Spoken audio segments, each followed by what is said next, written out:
Alright. Now I'm back. Should be back. Here we go. Yes. There we have it. We'll have to find some music for this because there's no music in the game. And I have the manual. I'll need to put that up right away. So bear with me here. Because this is quite an old game and there's some stuff I need to know. We need to set the mood for this as well. So let's put some fantastic Dungeons and Dragons music on. There we go. Soundtracks. Oh. Let's try this. Realms of Arcania 2.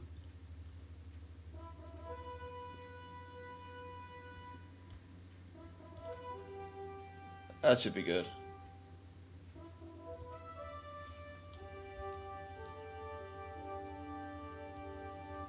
Yes. Let's do it like this.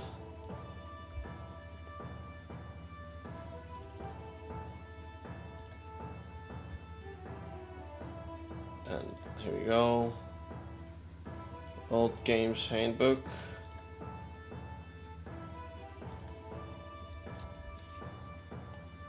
Open with.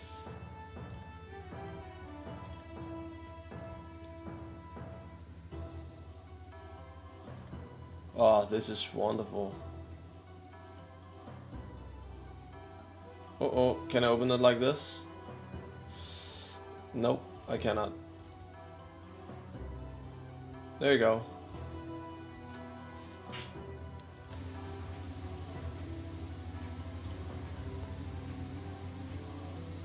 Window capture.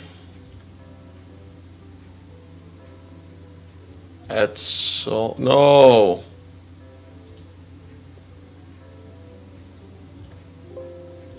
Yes, remove that. Window capture. Display.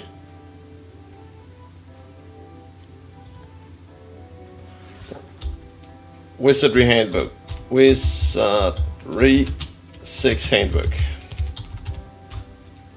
I hope the music is... Yes, beautiful.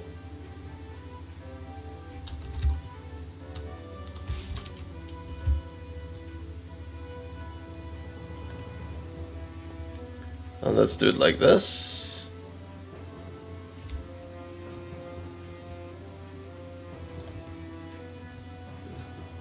There's not an eye dry, people. Look at that.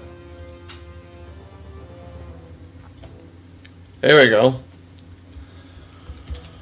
So, this is Wizardry 6, Bane of the Cosmic Forge.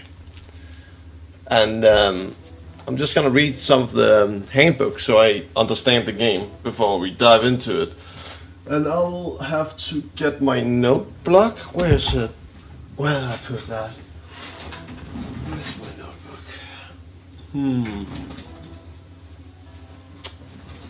Where in the world? Oh, it's right here.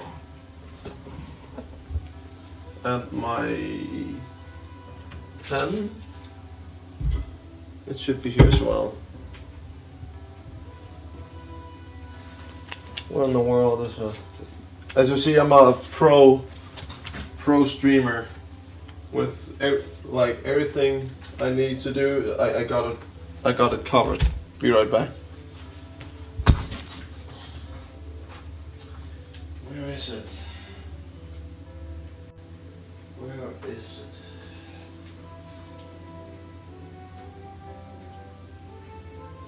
Please, don't be a scum.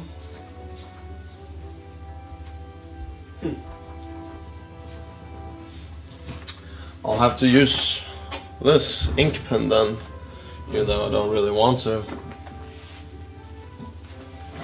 I really wanted to play this, guys, so I'm kinda like I was having fun with the others, but it's also fine because then I can deal with this.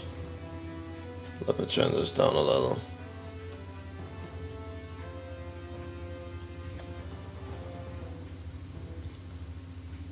Here you go.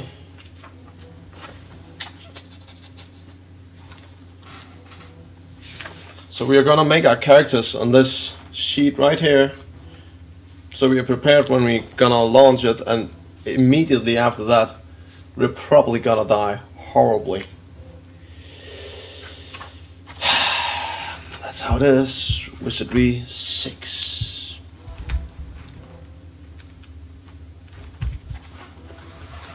But welcome.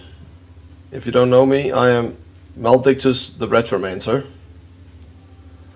And I will teach you the ways of Retromancy. If you don't know what Retromancy is, it is a strain, a branch of necromancy. It is nerdier and more complex in the ways of we are here.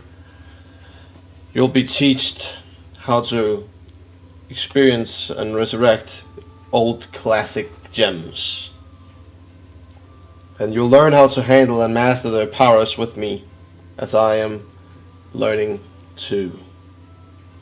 Wizardry 6 notes. Here we go. Bane of the Cosmic Forge. We appreciate your comments. As you play Bane of Cosmic Forge and read this manual, you may think of ways which we can improve this product. If you do, we want to hear your ideas. Blah blah blah, blah blah blah, numbers, blah blah blah. For my mother. How cute. Cheers to that.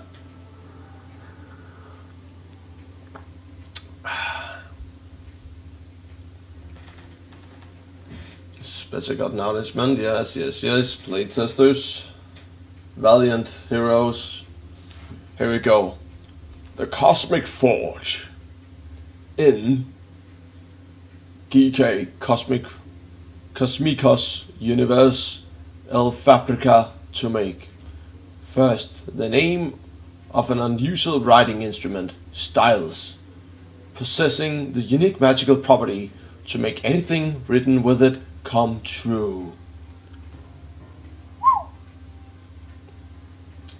Nearly 120 years ago, this castle was inhabited by the most foul lord and queen, who terrorized the land and its citizens for many years. Tales of bizarre rituals were commonplace, as were rumors of the king's practice with the mystical arts. Not content with his current dominion and power, he eventually formed an alliance with another wizard, an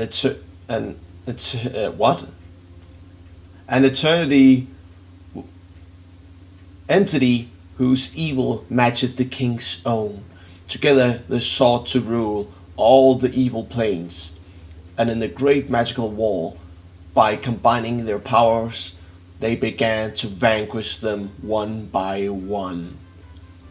It was in one such battle that they first became aware of the existence of the Cosmic Forge. Having used their magical forces to defeat demonic archdeities, they listened in delight to its last plea for life. It told them of a magical pen and of its power. When words were scripted with this point, it said they were forevermore woven into the cosmic fabric, and thus the events written came true. The king and his allies slew the demon anyway, but not before discovering the whereabouts of the wondrous instrument of the power called the Cosmic Forge. Eventually, they were successful in stealing this pen for themselves, and with it began to script such horrors for the universe that no man has since imagined. It was shortly after obtained this Cosmic Forge that the two allies became jealous of each other's power and realized they no longer had need for each other. They engaged a final climatic battle to determine the fate of themselves and the magic pen. That was the last anyone ever heard of them. The castle has since stood vacant, No one knows what became of the king and the queen, or the wizard, or the magic pin. But now that you are here, my friend, all that is about to change. Woo! That's quite interesting.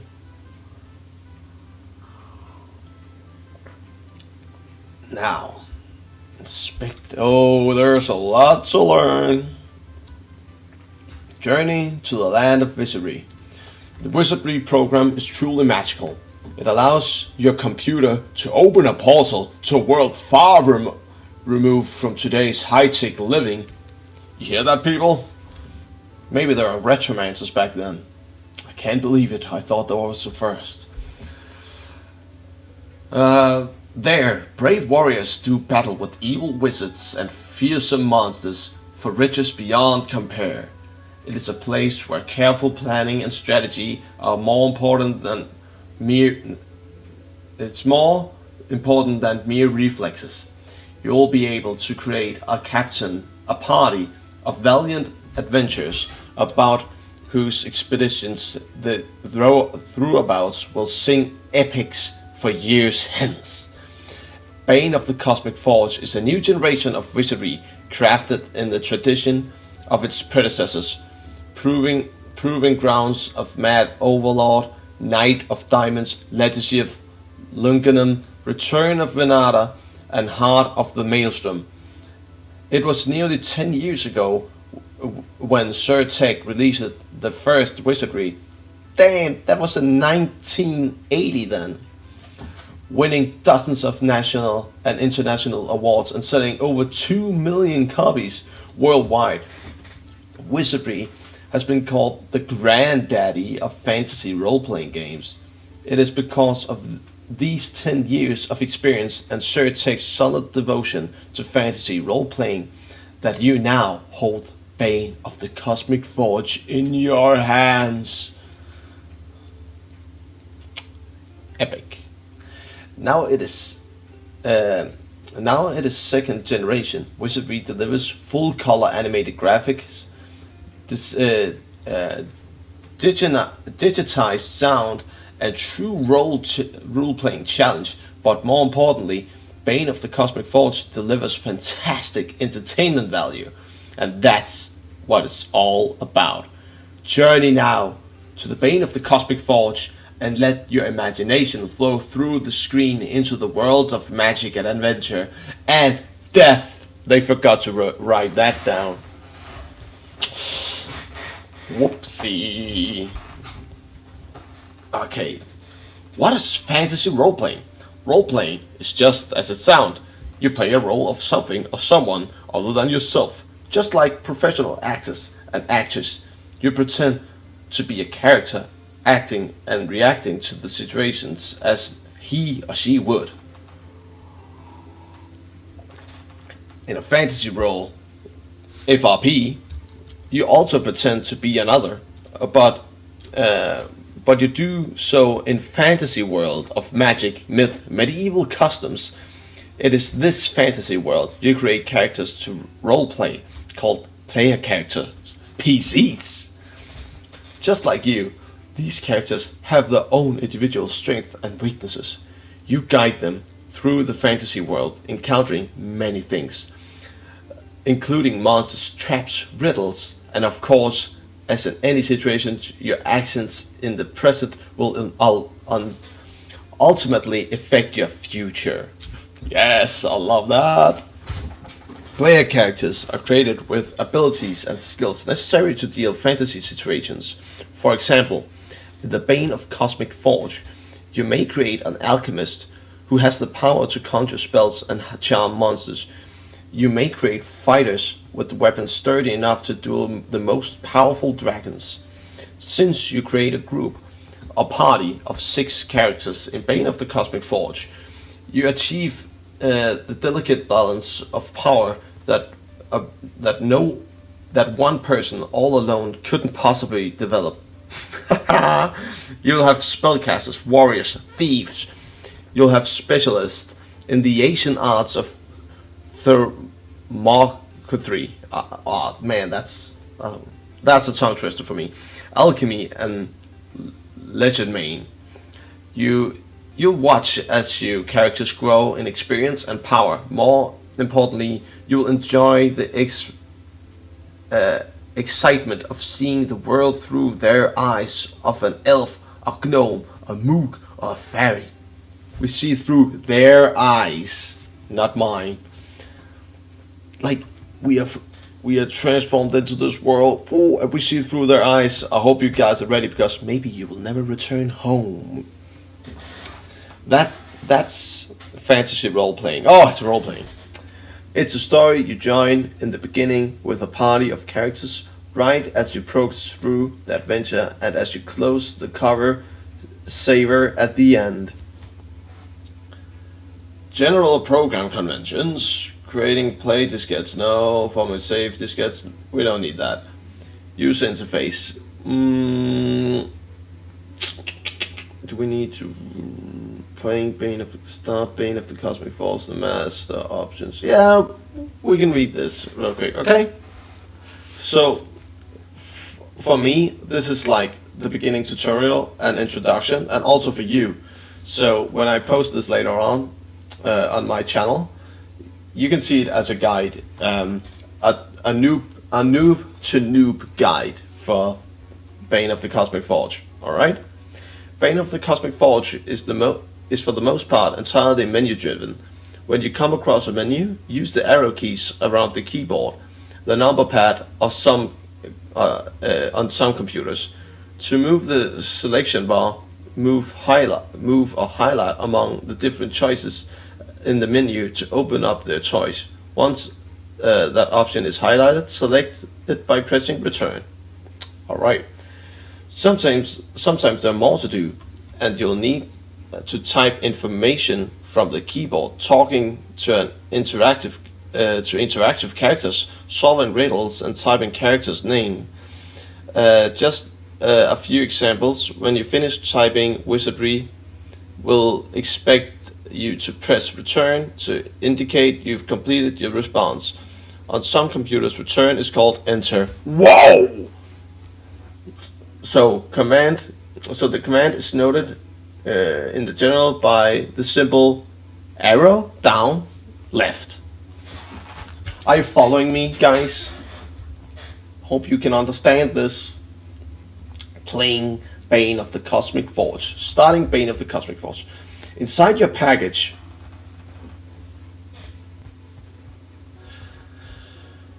there's a complete directions to start with. We don't need this. We don't need this. We use some Retromancer to magically install it on my PC from Steam or Good Old Games. That's where I get it, just so you know. I don't know what's best. I imagine Good Old Games, actually. But I just got it on Steam. Oh well. And if you got it on Good Old Games, you can share it with your friends. That's nice. The Master Options menu. The Masters. Each time you play Wizardry, you'll begin here at the Masters Options menu. It is this. If this is your first time in Bane of Cosmic Forge, you may wish to directly to the character menu to create your own player characters. Add a party member. Oh, this music shit. I'm feeling too much. This option allows you to get your group together. Typically, a party has 6 characters. As you add characters, you'll see the pictures in the character window. Note: the add party member option should not be used unless you are just beginning the game or wish to start over again. This option loads characters from the master's roosters of level 1 characters.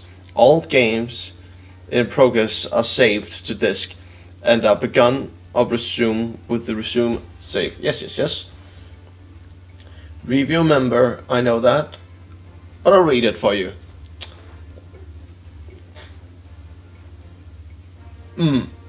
Okay. Review member. Review member gives you a little time alone with one of your characters.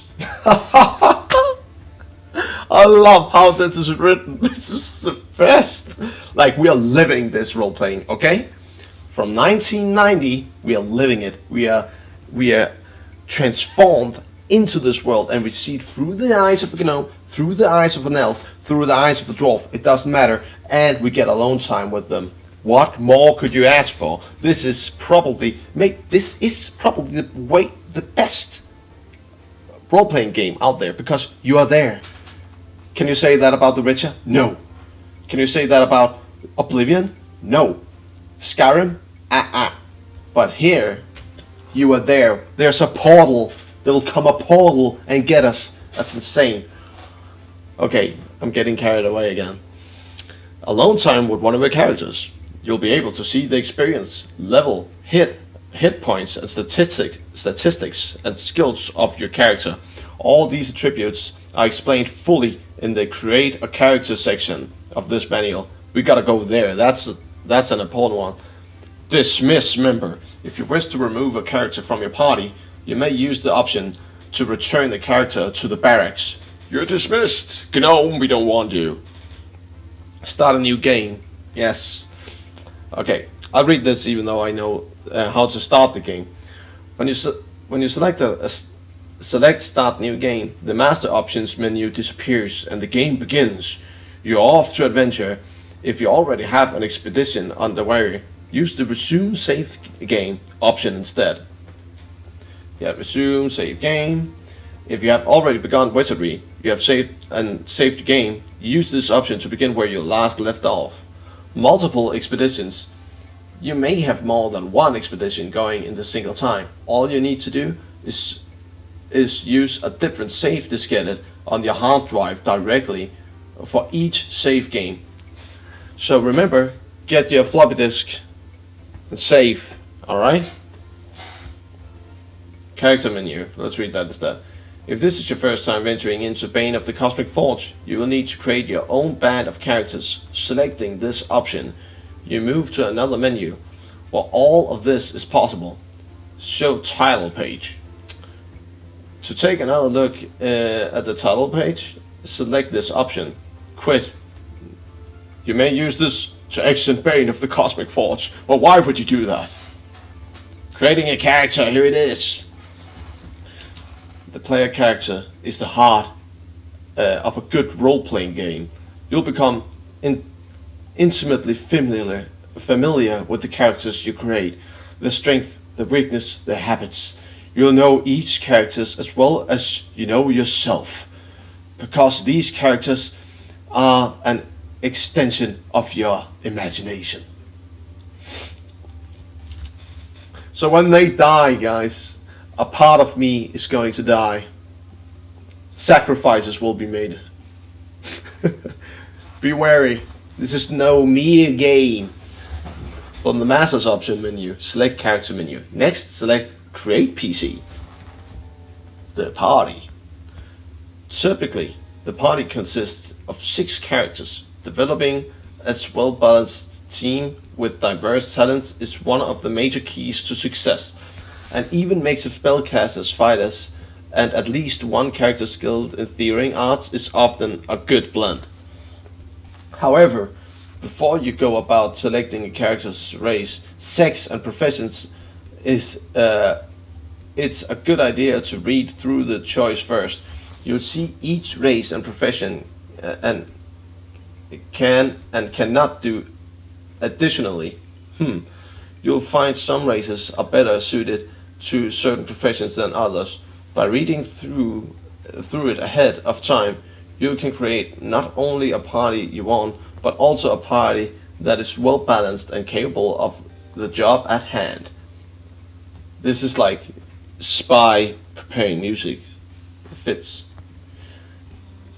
After you've seen the diversity of Wizardry has to offer and have some ideas about the party you'd like to form, fill in the chart below and use the guidelines when you're creating your own party. Oh my god, that's funny. We don't need to do that, do we? Yeah, we can do that. Why not? I'll make a grid just for fun. So I'm making a grid right here. That's 6. Alright. Rep. 1, 2, 3,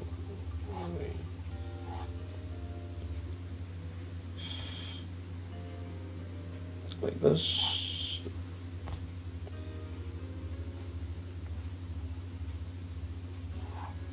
It's not looking great, okay?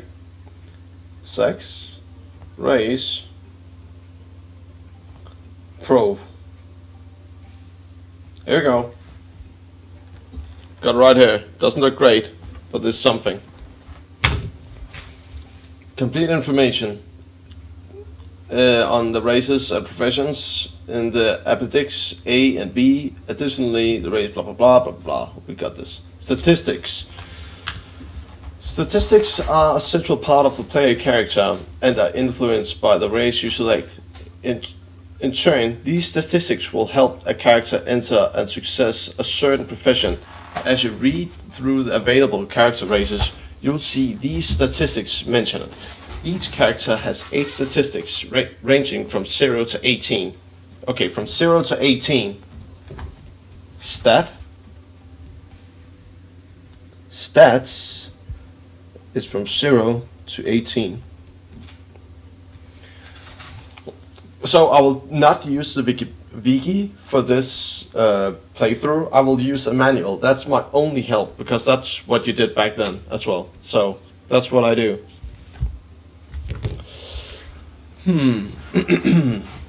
These statistics are numerical meter of characters' performance in an area. A character with an 18 strength, for example, could possibly blow down a door or slay the most fearsome opponent. A character with 0, on the other hand, would have trouble just getting out of bed. Yes, I love it. Oh, I love it.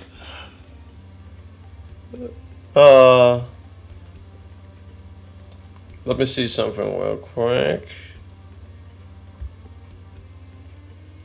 What is... Just a sec, what is...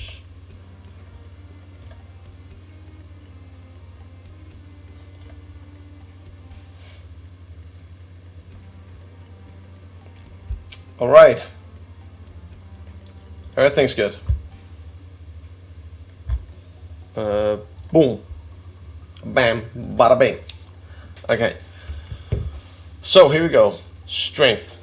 Affects any maneuver which requires physical strength. Everything from hurting an opponent to force a door off its hinges requires strength. Strength also affects the character's carrying capacity and stamina. Alright, so it also gives health, or is it stamina as in cardio? Intelligence.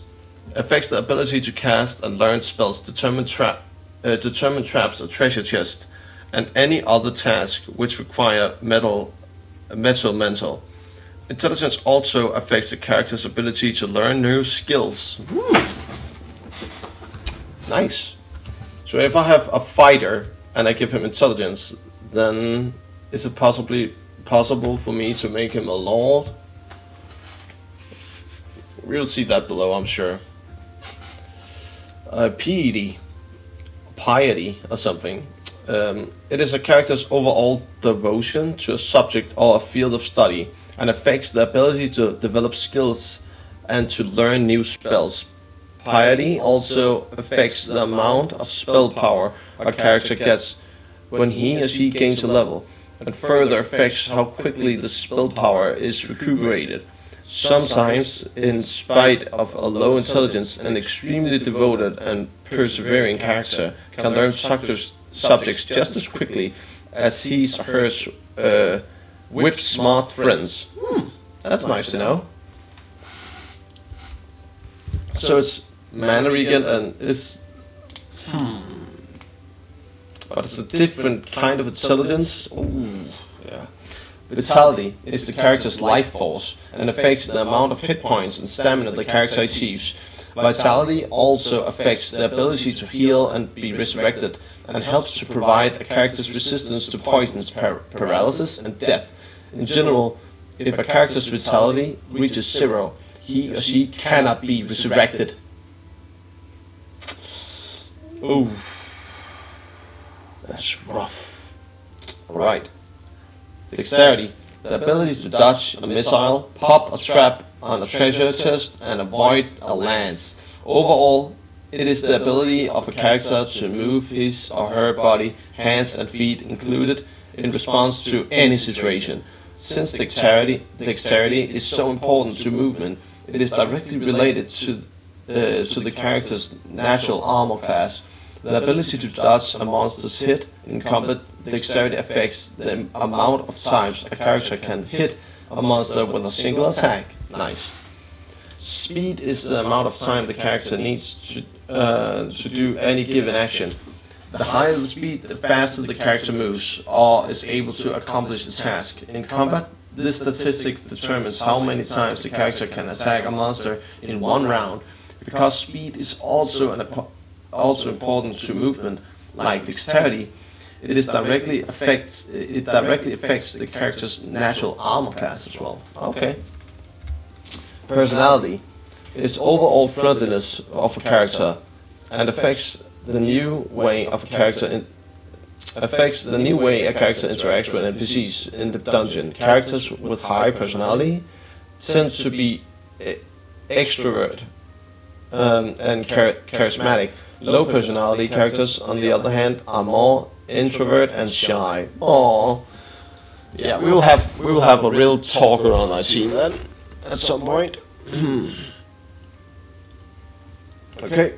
Karma affects everything on your character does and acts sort of a ethical meter. While its effects are somewhat mysterious, characters with high karma are generally happy-go-lucky individuals. Characters with low karma tend to be less lucky in life and have inclinations toward lesser dealings. Oh boy. So, I'm thinking we have a rogue who has a decent karma, personality, dexterity, and speed. But we also need intelligence for that. We'll see to it. Naming a character. You'll begin by entering the name of your character. You may name your character anything you like. Remember, however, that's the character's name. That the character name may not exceed 7 letters, and that 2 characters cannot have the same name. After you have named your character, its window will appear. If you accidentally type your character's name incorrectly and you find yourself with a fighter named Booby instead of Bobby, oh my god, you can rename the PC option to change his name. Okay, whew. Good thing we saved Bobby. Selecting race. Just as you and I are human, what do you know? Your character's a specific race too. Within Wizardry, there are 11 different peoples. What? Can you say that? Within Wizardry, there are 11 different peoples. Okay, I didn't know you could say that. Maybe you can, maybe you can't, I don't know. Each race has its own benefits and shortcomings, and some even seem specially destined to enter certain professions. Well, that's unfortunate. Selecting a race for your character is a delicate process. Once you pick a race for a character, it is for life, and you may not change it later on. A character's race determines his or her statistics such as strength, intelligence, resistance, personality. Ultimately, a character's race determines which profession he or she may enter. Complete information on each character's race in the appendix, a character's race. Okay, that's later. Nice. The reference chart on the next page shows you how the different races match up with the separate professions. The numbers you see at the interactions of a race and professions 7 to 8, for example, represents the amount of bonus points a particular race needs to enter a profession. The first number is for males and the second is for females. Okay, in general, the lower number, the easier it is for the character to enter the profession. I'll see if I can remember that. In many cases, a female character will need more bonus points than her male counterpart to enter a profession. Rude. While this may seem like a hindrance, keep in mind that the female characters are typically more personable and have higher karma than male characters. Ha! Take that. So the first, what was it? The first is male, right? Where was it? The first number is a male and the second is a female. Alright. Like here, male, female.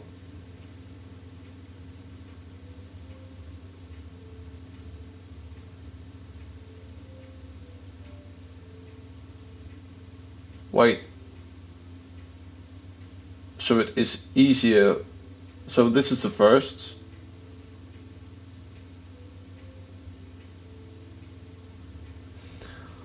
Male, female. Bonus points for female of the race to enter that profession. Okay. So let's see. If we want a human bishop, that's the same for both of them, male and female. Okay. But a female have more karma, so we might actually make a female fighter that we make a bishop later on because we want that. Or is it lord? No, we want a lord. That's gonna be the male. And then we will have a bishop. I don't know what a bishop is. Okay, and then elf 10, dwarf 14 for bishop, samurai. Oh my god, lizard 20 to become a samurai? Are you what? What do they need so many points? Oh, they don't need that much to become a ninja though. What about a gnome? A hobbit ninja? Oh my god. Gnome ninja? Oh god. What about the fairies? Fairy there. We can have a fairy ninja or an alchemist.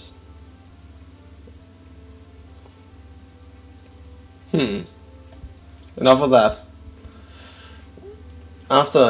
After you select your character's race, you'll see that he or she has been given a profile set of minimum base statistics. Additionally, you'll see your character's hit points and stamina. So you roll the dice like you do in a tabletop Dungeons and Dragons. So for that, I think I will keep my rolls and just go with it. I know it might be way too hard of a start for me, but I don't know. Otherwise, it's just... Is it cheesing? I don't know. I believe in my luck anyways. It might be fine. We'll see about that. Hit points. Hit points represent the amount of damage your character can endure before death. For example, let's say your character has 10 hit points when in full health. In combat, a monster bashes the character, causes 8 points of damage. Your character's hit points would now show 2 out of 10. The 2 reflecting the amount of damage the character can now endure before death, and the 10 is to remind you that the character's hit points when he or she is full health. Alright. Stamina is a measure of your character's endurance. They can only walk so far or fight so much before they fall flat on their face from exhaustion. Oh, when a character's stamina reaches 0, that's exactly what happens. Stamina is listed as a percentage of the character's condition. When he or she is fully rested, the higher the percentage, the better. A fully rested character can fight harder and hit for more damage than a tired character. When any character's stamina becomes low, it is time for a rest. Selecting sex. Next, you select your character's sex. Male and tend to be stronger than females. However, female characters have a higher personality and karma. That's nice. When you choose your character's sex, you will see the modifications in the character's base statistics. Super. So we will use this later on for reference when I'm making characters. Selecting a profession and distributing bonus points. There's a total of 14 fields of study which your characters may pursue. pursue, I can't say it. May pursue. Fuck! I should stop trying. To the right of his or her visual statistics, you see a listing of professions the characters qualifies for. Because each profession has minimum requirements for each entrance, you may not see every possible profession among your choices. You can check out these minimum requirements and everything else about the profession you like by looking at the Appendix B, Character Professions. When you select your character's profession, you may see an increase in some of the character's statistics. The points which were added to the statistics were automatically taken from your character's bonus points total to allow him or her to meet the minimum entrance requirements for that profession. Sometimes, even after you met the requirements of the profession, you may have bonus points left over to distribute your extra bonus points. Move to the pointer using the up and down arrow keys, blah blah blah, the one to change, and add the points by pressing left arrow key. Okay. Subtract points by pressing the right, and then when you finish, press enter.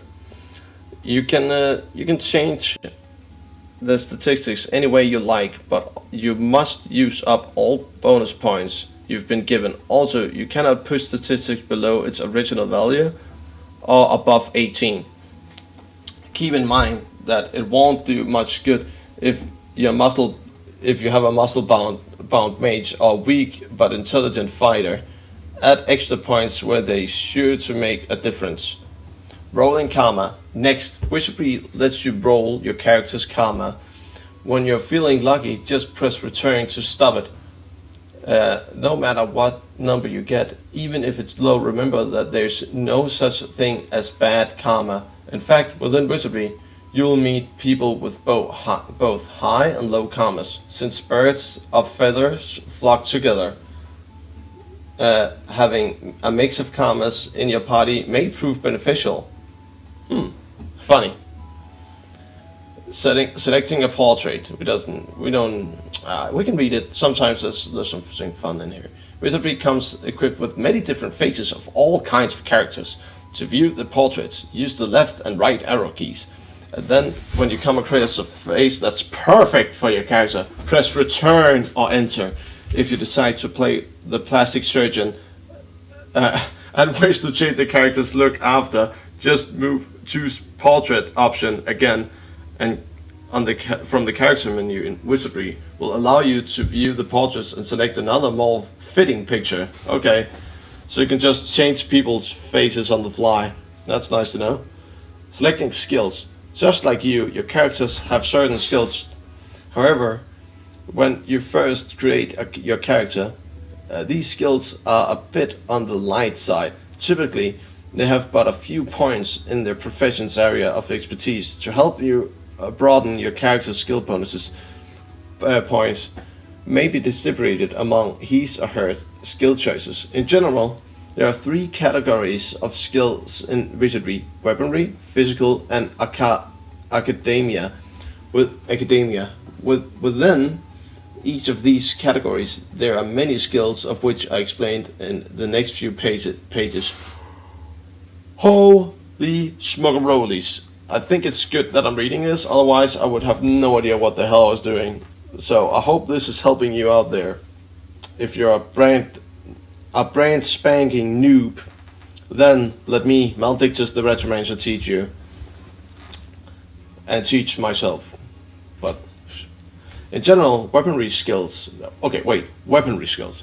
In general, weaponry skills affects character's ability to handle his or her weapon. Eventually, through experience and practice, your characters may achieve up to 100 points in a skill area.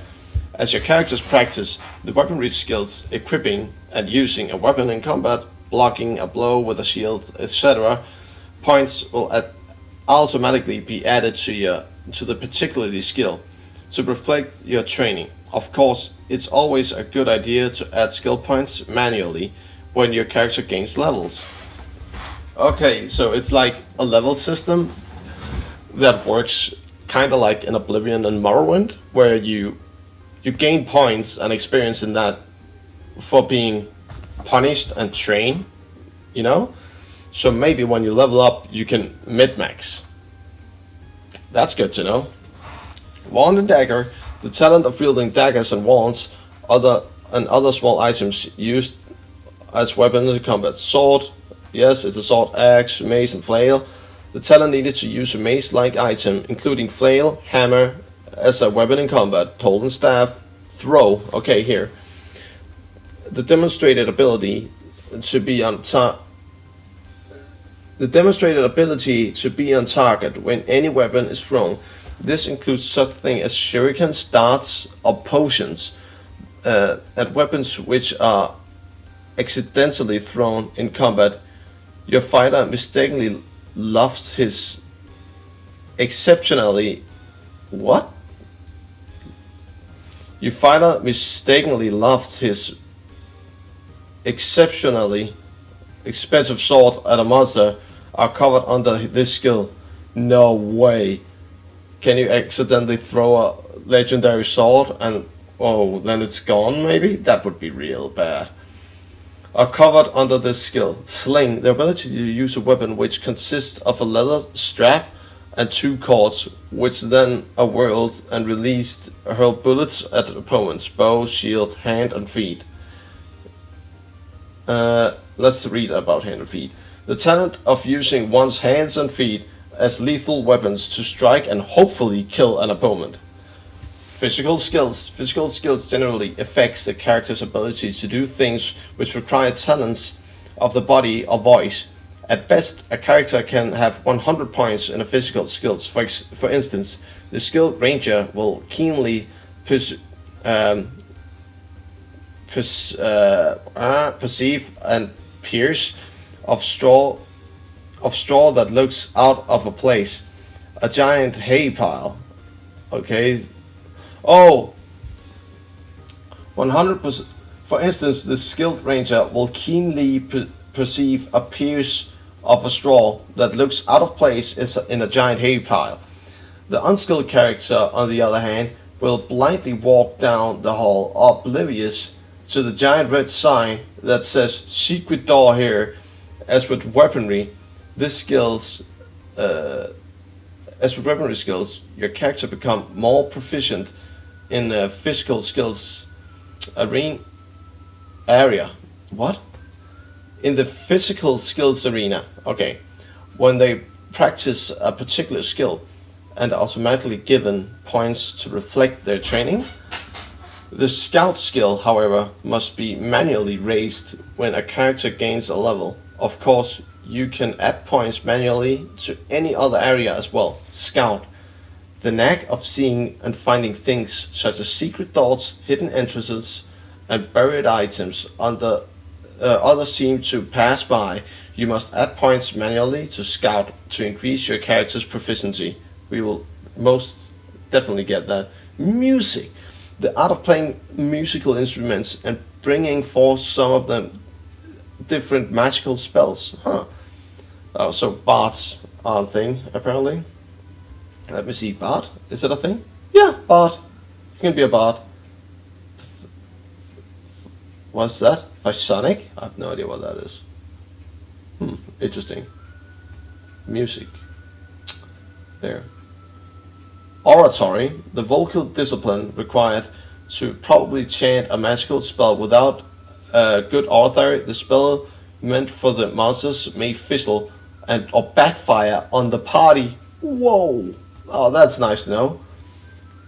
Legend main, the ability to pickpocket, steal items or gold from NPCs without their knowledge or permission. Skullduggery, the delicate skill of inspecting and disarming traps on chests and picking locks on doors. We need that. Ninjutsu, the legendary art which allows characters to hide themselves from their opponents. For the ninja and the monk, proficiently in ninjutsu helps to lower their armor class rating. Alright. Academia skills. Academia skills affect characters' ability to learn and understand the ways of Wizardry's world. These skills also affect the magic user's ability to learn and understand spells. Academia skills don't develop as quickly as physical and or weaponry skills, but with practice, all but the magical skills will decrease automatically. As with all skills, the higher amount a particular skill can reach is 100. Alchemy, Theology, Theosophy, and Thaumaturgy. I don't get it. These magical study skills must be advanced manually by adding skill points whenever a character gains a level. These studied skills not practiced without study, the characters will never learn a spell beyond the elementary. Artifacts. The ability to effectively use and evoke magical items during combat depended on this skill. Without developing artifact skill, there is a chance that the item power will fizzle or backfire at the party. Mythology. The ability to recognize while in combat the true names of a monster. I wonder if that's even what's that useful for. Scribe, the ability to successfully invoke the magical power of a scroll during combat. Alchemy, the art of learning, practice, and exercising alchemist spells. Theology, a pursuit of divine interest leading to the study of priest spells. Okay. Theosophy, the profession of mental and spiritual insight that allows the possessor to study psionic spells. Thaumaturgy, the path to study the follow to make spells. Sorry, I'm like really twisting my tongue on all these words, man. Kirijutsu, the deadly skills and knowledge of the body which allows the possessor to strike a vital and critical area, hopefully killing the opponent with a single blow. What? A single blow? So, like RNG hits? That sounds amazing. Distributing skill points. Bonus skill points. To distribute your character skill points, bonus points, first choose the category, weaponry, physical, or academia. Just press return to move between the three, and move the arrow to the skill you wish to add points to, and use the left and right arrow key to add and subtract the points. Remember, you cannot adjust the points lower than the original amount, and additionally, once you add a point to a particular skill area and leave it, returning will not permit you to deduct the just allocated skill point. I know that. Choosing magical spells. Depending on your character's profession, you may be able to select some initial spells for your character's spellbook. Using the arrow keys, move the highlight from room to realm to view the spells available to you. There are 6 realms in Wizardry, each fully explained in the magical spells section of the manual. When you see a spell you like, press return to select the realm. Then highlight the spell name and return. This music is epic. Again, and the spell will permanently be written into the character's spellbook. If you're allowed to select more, please repeat the process. This music might be too loud.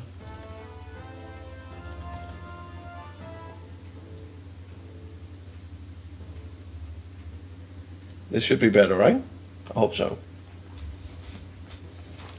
Equip before you explore. Before you and your brood go off in search of fame, fortune, and experience points, you should equip your character's items. Otherwise, that expensive set of plate mail will just sit in your backpack. What is this? Additional character statistics.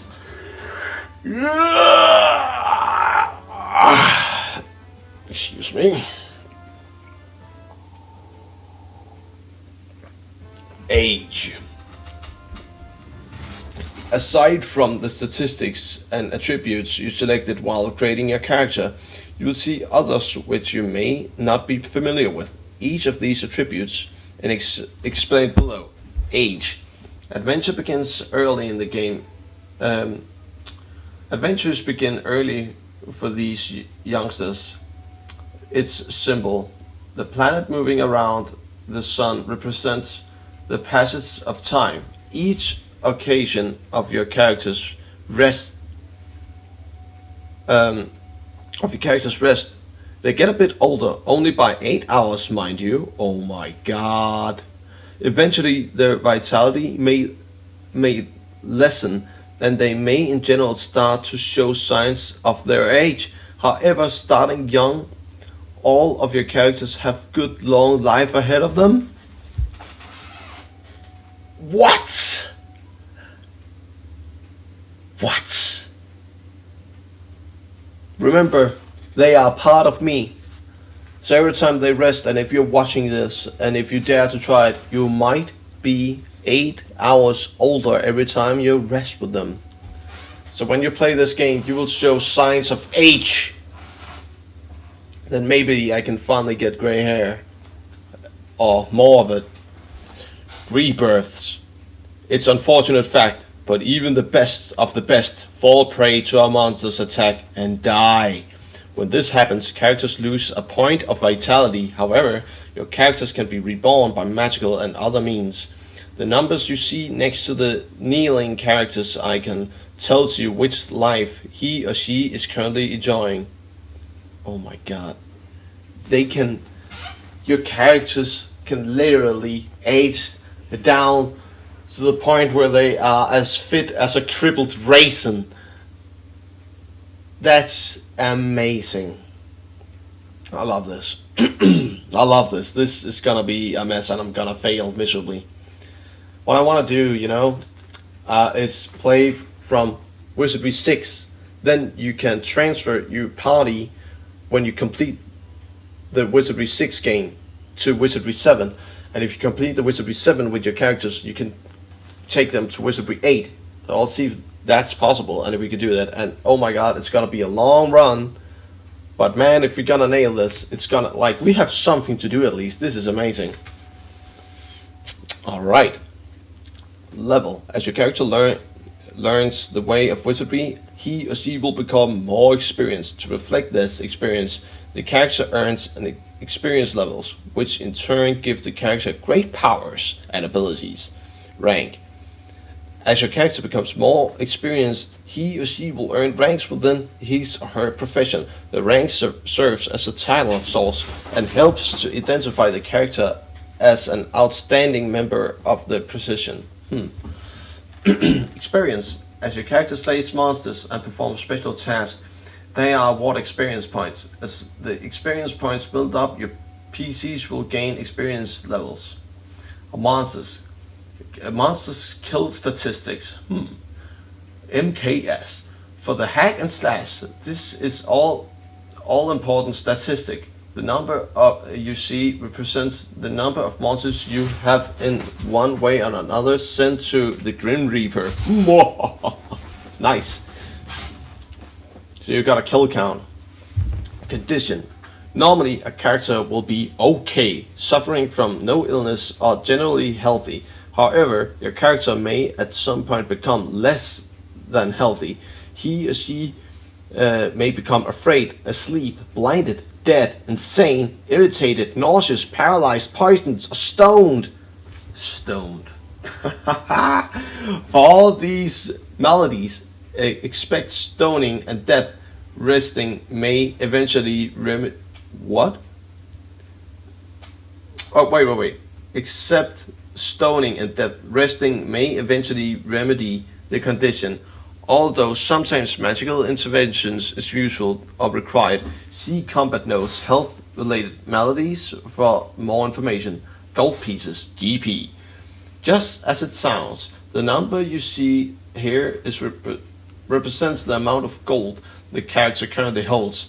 Gold is very important within the wizardry world. Among other things, gold allows you to buy goodies, and since it's also used by monsters and NPCs, you don't have to worry about any currencies exchange problems. Carrying capacity. All characters, because of race, strength, and other factors, have limited amount of weight they can successfully carry without a lot of encumbrance. If your character is carrying too much weight, he or she is typically easier for the monster to hit and will likely have some trouble fighting well. See combat notes encumbrance for more information. In general, it will take more stamina just to move around. However, Wizardry will let you know when your character is overloaded. In the character review screen, you will see a carrying capacity color has changed to light blue if the carrying is 66 out of 74 of their total capacity, yellow if they are carrying 75 to 89 of the total capacity, and red if they're carrying 90 or more out of the total capacity. Nice. Where's the CC then? Can I see it here? No, okay. It is possible for your character to carry more than his or her carrying capacity. However, any character who attempts this heroic feat of muscle would likely exhaust his stamina so quickly that they will pass out from exhaustion a few steps later. That sucks. Alright. Armor class. A character's armor class describes how well he or she is protected from attacks. Well, I could just turn down the music here. What am I thinking?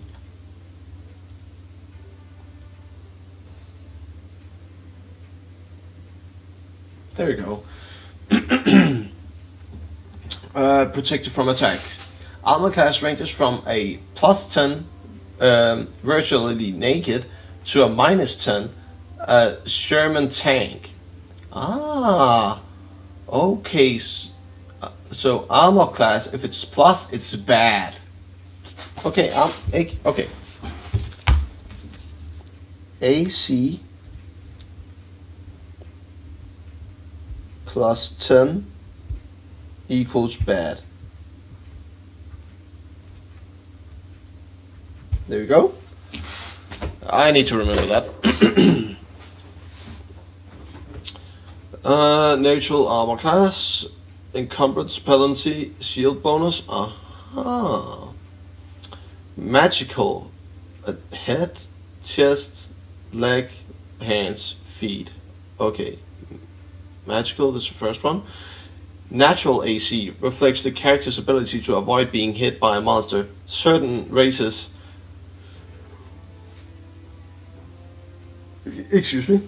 such as the fairy, have generally low neutral armor class. Characters who are fast and dexterous, or those skilled with ninjutsu, also have low natural armor class. Okay, lower the better. So a fairy ninja would be insane. You will never be able to hit them, like, just flying around. But if you do, like, you'll just swat them dead. How much? Holy schmagaroli, we are not very far on this. There's a... We'll just read the most important. If it gets down to something that doesn't matter, we'll not read it. Alright? Encumbrance penalty, shield bonus. Offset your natural armor class and is concluded whenever your character is attacked. If your character is encumbered, he or she doesn't move well, and therefore it is easier to hit. In this case, you would see an encumbrance penalty, a positive number reflect an increase, and that's blue, in your character's armor class. However, if the character is equipped with a shield, you would see the shield bonus, a negative number reflecting a decrease in your character's armor class. Should the characters be both encumbered and wearing a shield, and an average of the two would be displayed. The Wizardry needs information on your character's natural armor class. It adds the number in parentheses to the natural armor class to get the overall picture of how well protected your character is. In the case of a negative number, it's subtracted. Magical armor class represents the armor class protection of any magical items your character equips. Magical protection covers the entire body. Nice. Body armor classes show you how well a particular body part is protected against penetration by a monster's weapon once the character has already been hit. Even if a monster hits your character, its weapon may never penetrate the armor on that body part. Wait. Let me understand that. Particularly a body part is protected against penetration by a monster's weapon once the character has already been hit. Even if the monster hits your character, its weapon may never penetrate the armor. Okay. To view the characters you've just created, select the Review PC option. Once you're reviewing, you can select from any of the options listed below. Some of these options are not available from the character menu, but you will find all of them once you have begun to play and entered Wizardry. Equip.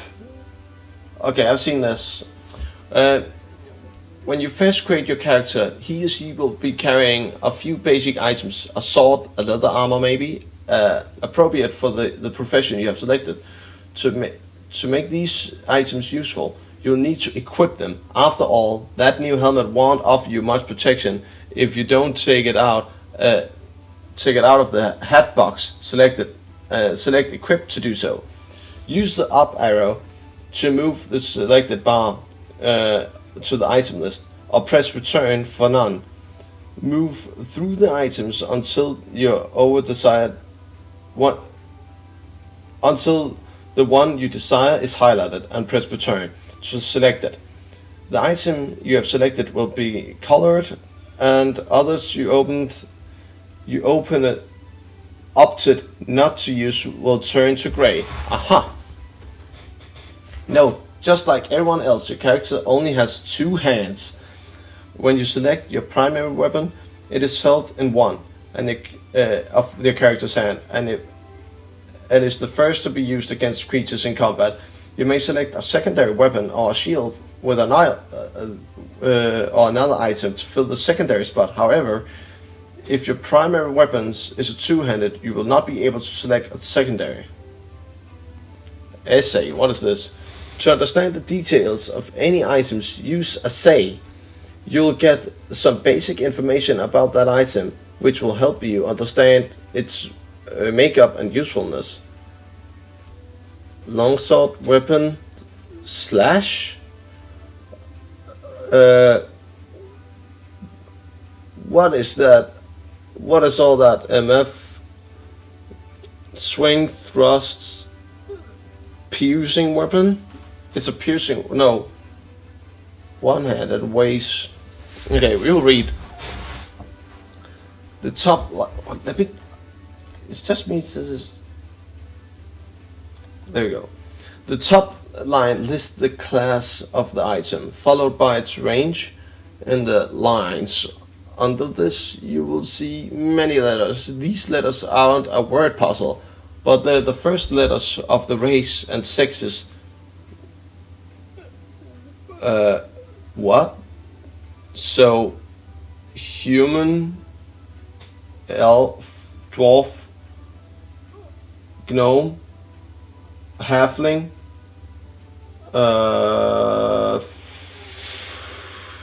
so everybody can use this, I guess. Oh god, okay. First line, and its professions, the second line. Fighter, mage, priest. I know there's lord, and there's ninja as the last, I guess. Oh my man, I need to know the races, the classes. Okay, which can use the item. If a letter is highlighted, a character of that race or sex or profession may use the item. So there's. Are you telling me there's sex-specific weapons and armor in this game? Armor, I might understand, but weaponry? The anti-male mace or something. That makes what I wouldn't make sense. But it's another world we're going into. Okay, it's not the same as this one. If a certain skill is required, you'll see that the listed next. Following this, for weapons, you'll see the fighting modes available for the weapon classification highlighted as primary or secondary weapon PS. For other items, such as scrolls and potions, their power is listed as say will not, however, show you the power of magical items other than scrolls or potions. You'll need to cast Identify spell for the items such as these. Nice. A say will also tell you where the item should be worn, head, foot, etc. For weapons, a say lets you know whether the weapon is one or two-handed. Lastly, the weight of the item is shown. Merge. In some cases, you can carry more than one item in an item slot. Items which may be grouped, such as arrows or missiles, are stored this way. Each item slot can hold up to 250 such items. Okay, damn. So if you receive 300 arrows, 250 would be stored in one slot and 50 would be stored in another. After you use up some of the arrows in one slot, you say you now have 200 of the 250 arrows left. You would merge it with the group of 50 using this option. You would free up an item slot. Nice, that's also useful to know. Merge can also be used when you want to put two items together. To merge items, highlight the first item and press return, then highlight the second item and press return, and return is enter. Either the item will merge into one item, or Wizardry will beep to let you know there's no effect. Beep, boop, drop. If your character is holding an item he or she no longer wants, the item using this option, once you drop an item, it's gone for good. Of course, you may find another later on. Sometimes it is better to sell your unwanted items to an NPC in Wizardry. See non-player characters. Hold your own mini garage sale and you will get rid of the item while gaining a few gold pieces to boot. On occasion, Wizardry won't let you drop an item. Generally, the item may be something you'll need later on. That's nice to know, so you can't accidentally throw out like the key of every opening, like a skeleton key or something, or maybe the scroll of divine, you need this or else you're fucked. Don't delete it. Spell. While reviewing your character, you may cast a spell of a non-combat rarity, such as healing, protection spells. Complete information on the spells can be found in magical spell selection. Oh my god, swag. Trade, edit, use. Swag. What is swag? Okay. Each of the characters carries his or her own swag bag, a place where you store things.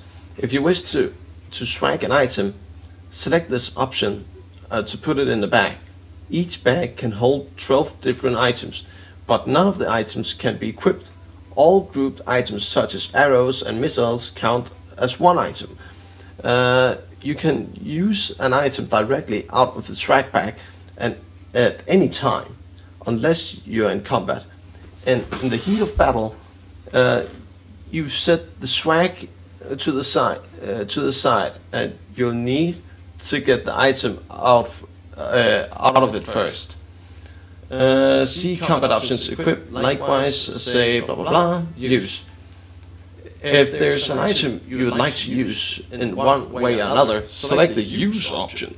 Then just pick up the item you wish to use. Depending on the item you've selected, use does one of two different things. Invokes the special powers of a certain item, like a potion of instant death. Whoops, you should have used that. Or allows you to read a book while the character's review screen.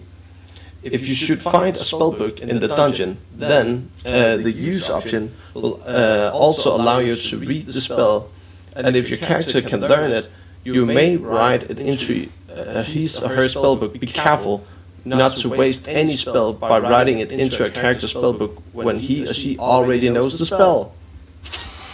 Damn, that's a waste. So they're basically saying if you use the spellbook, it will be deleted. Okay, so you cannot just take Magic Missile and learn it to the whole group if they were able to learn it. If you select an item that has no effect or is used only in combat, Wizardry will beep and let you know. Fuck! Oh, that's bad. No one told me.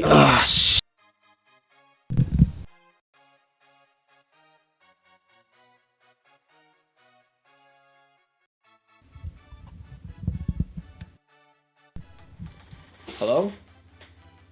Is it fixed? No, it's fine.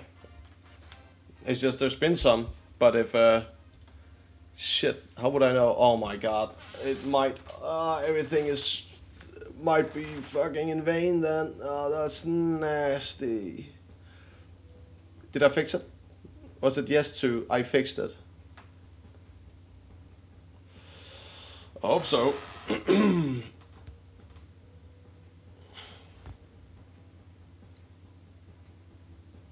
Nisse. Oh my god, was it bad? And did I fix it? I need to know.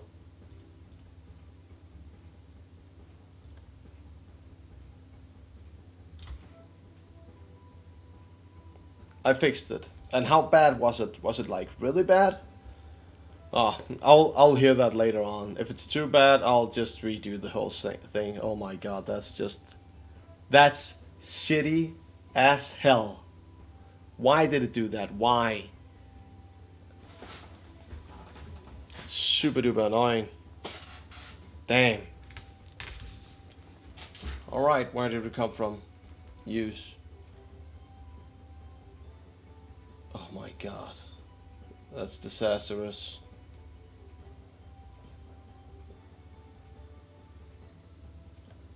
Let me see if I can fix this. If there's... I don't have it, like, I have it, but it's paused and it's muted, so it shouldn't be that. God damn it.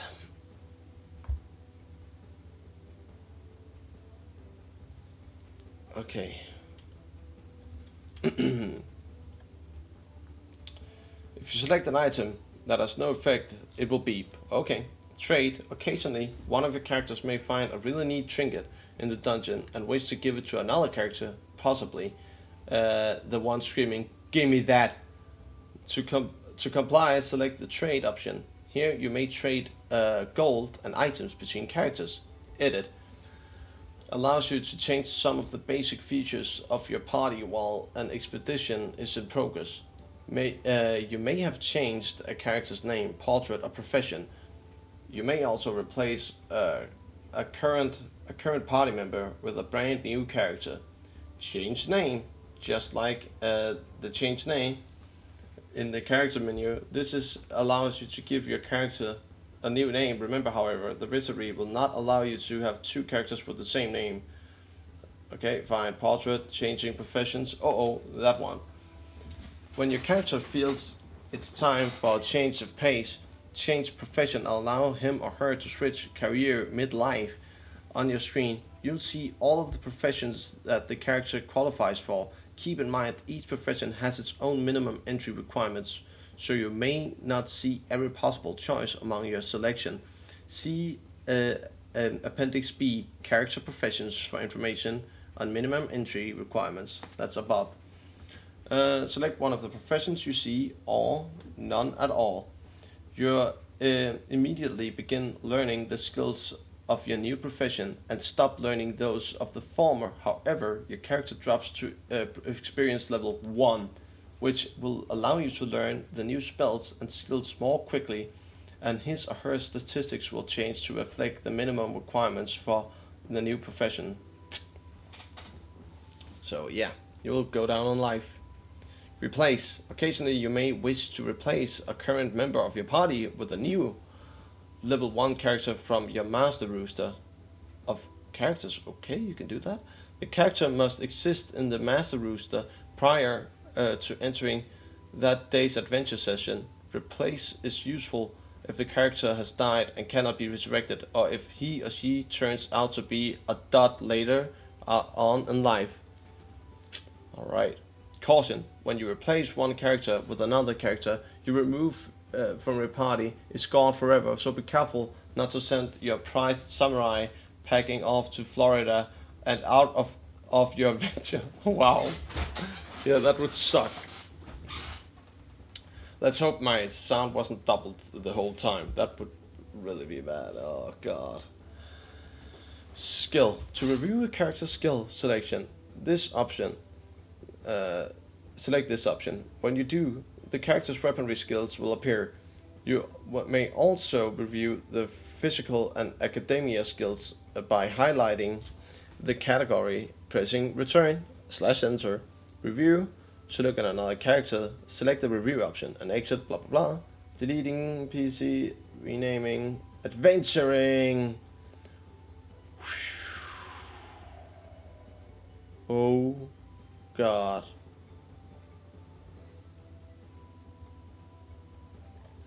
We are in for a treat here. Adventuring. I need to open a window real quick. It's way too hot in here.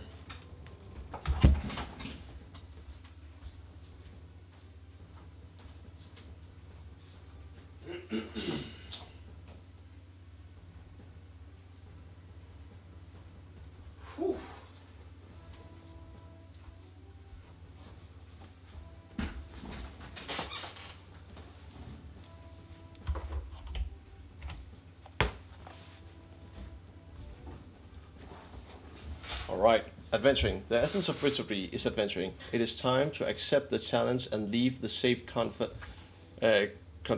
of the outside world. Adventure into the unsafe but potentially lucrative corridors of Bane of the Cosmic Forge.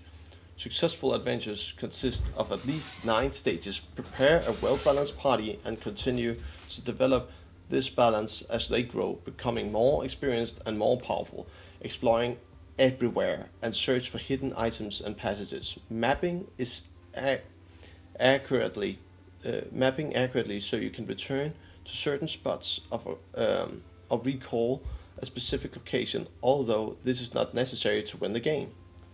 Okay, but mapping would be nice, but I'm really good at remembering stuff, but mapping would be good at as well. But I'm pretty sure that I will be able to remember and navigate through stuff. Fighting the monsters successfully.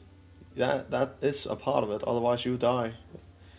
Resting your party from time to time, talking, bartering, and interacting with non-player characters, taking good notes about all you see and hear.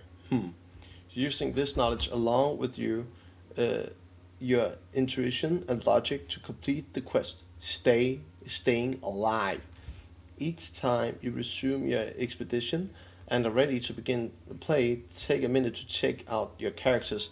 If anyone is without full hit points or incapacitated, a spell of a few hours of rest is advisable. Ordering your party. Generally, only the first 3 party members can suffer damage from a physical attack by monsters. However, some monsters may be equipped with ranged weapons and allow them to hit further into the ranks. Other monsters can bend the laws of the universe. They'll sneak up on your lowly mage, covering in the 6th position, and squash him to bits. For instance, a giant may step over some of your characters to get at the weaklings in the rear, again squashing them to bits. Additionally, a spirit may flow through the wall behind your party, determined to attack. Lastly, monsters may cast spells on any or all members of your party. Essentially, they're saying, whatever you do, you're probably going to die anyway. Essentially, the strong fighters characters should be towards the front. Spellcasters are weak, and weak injured characters with low hit points should be towards the rear party, preparing party. Depending on your progress and Bane of the Cosmic Forge, you'll need to select one of the two routes below to get your party together. Starting new game with level 1 characters. From the master options menu, add party member, you will see the names of the characters. Form a party and select start new game. You only need to use this option once when you begin the Wizardry from scratch. Resuming a save game. Yes, if you've saved. Entering Bane of the Cosmic Forge. The swords are readied, shields are held aloft, magic users prepare with their incantations. When you first enter Wizardry, you'll see the screen below. Nice, magical. My voice is still fine, right? I hope so. Please let me know. If anything happens with the sound, let me know. Otherwise, I'll not be able to fix it because I'm not hearing it myself. Also, this window looks just like the Master's option window. It is here that you will watch monsters as they jump from your sword. View the world as you move through it and wander as riddles unfold. Each small window on the screen has a significant meaning. Along the top of your screen, you will see 6 small boxes which represent the magical spells that can be cast to enhance your character's strength, abilities, and protections. Although these boxes may not be active right now, they can have a majestic power with the helping hands of the right spellcaster. From left to right, you'll find Enhanced Blade, empowers swords with an extra oomph, so it's easier to hit the monsters and penetrate their armor. Armor Plate provides magical armor protection to the party by lowering everybody's armor class. Magic Screen gives your party extra resistance to magical spells by reducing the amount of damage. The power of and effectiveness of magical spells which come the party's way, like a fiery breath of doom. Direction gives the direction north, south, east, or west that the party is facing in the dungeon. That is nice. Then I can if I do that in the beginning, I can make a compass immediately. And then we can make a map. I need a bigger paper though. I'll draw down maps here and there, I guess. Detect secret. Magically detect this presence of hidden items, unseen passages, and the like, and blinks. And blinks when you party passes such mysteries. Levitation lifts the party several inches off the ground and provides protection from falling into things such as pits. Of course, levitation will not save your party if you wander off the top of a castle tower. Of course, it will not. You're idiot. The window in the center of the screen holds all of the actions. The dungeon walls, flowing water, unknown creatures, spells from the hands of a magician. You will see it all in this window. Okay, so do I have all these spells? Enhanced Blade, Armor Plate, Magic Screen, Direction, Detect. 1, 2, 3, 4, 5. 1, 2, 3, 4, 5, 6. 1. Yeah, it's up in the top. Nice. So that's the spells in the top. Adventuring. The window right and left. Okay, I'll probably change the name on the stream as well to Getting Started with Wizardry. Let me do that real quick. Bear with me here. Just a sec.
There we go. This should be better. Whoopsie. The window to the right and left of the action window, hold your character's action. Name, primary weapon, secondary weapon. Stamina is right. Hit points is that. Condition and status. Status and condition. There's a condition there, so he's fine. Status, okay. Aha. Each icon contains a character's name, portrait. I get that. That I understand. Moving, I get it. Move. Mode movement. Move you forward. Yes. For the options, search. Okay.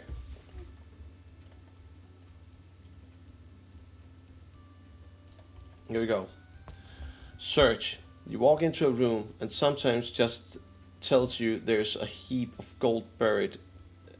You walk into a room and sometimes just tells you there's a heap of gold buried in the dirt of a dirt floor. Maybe it was your ranger, maybe it was your magician, or perhaps it was just intuition that told you when you feel compelled in such way.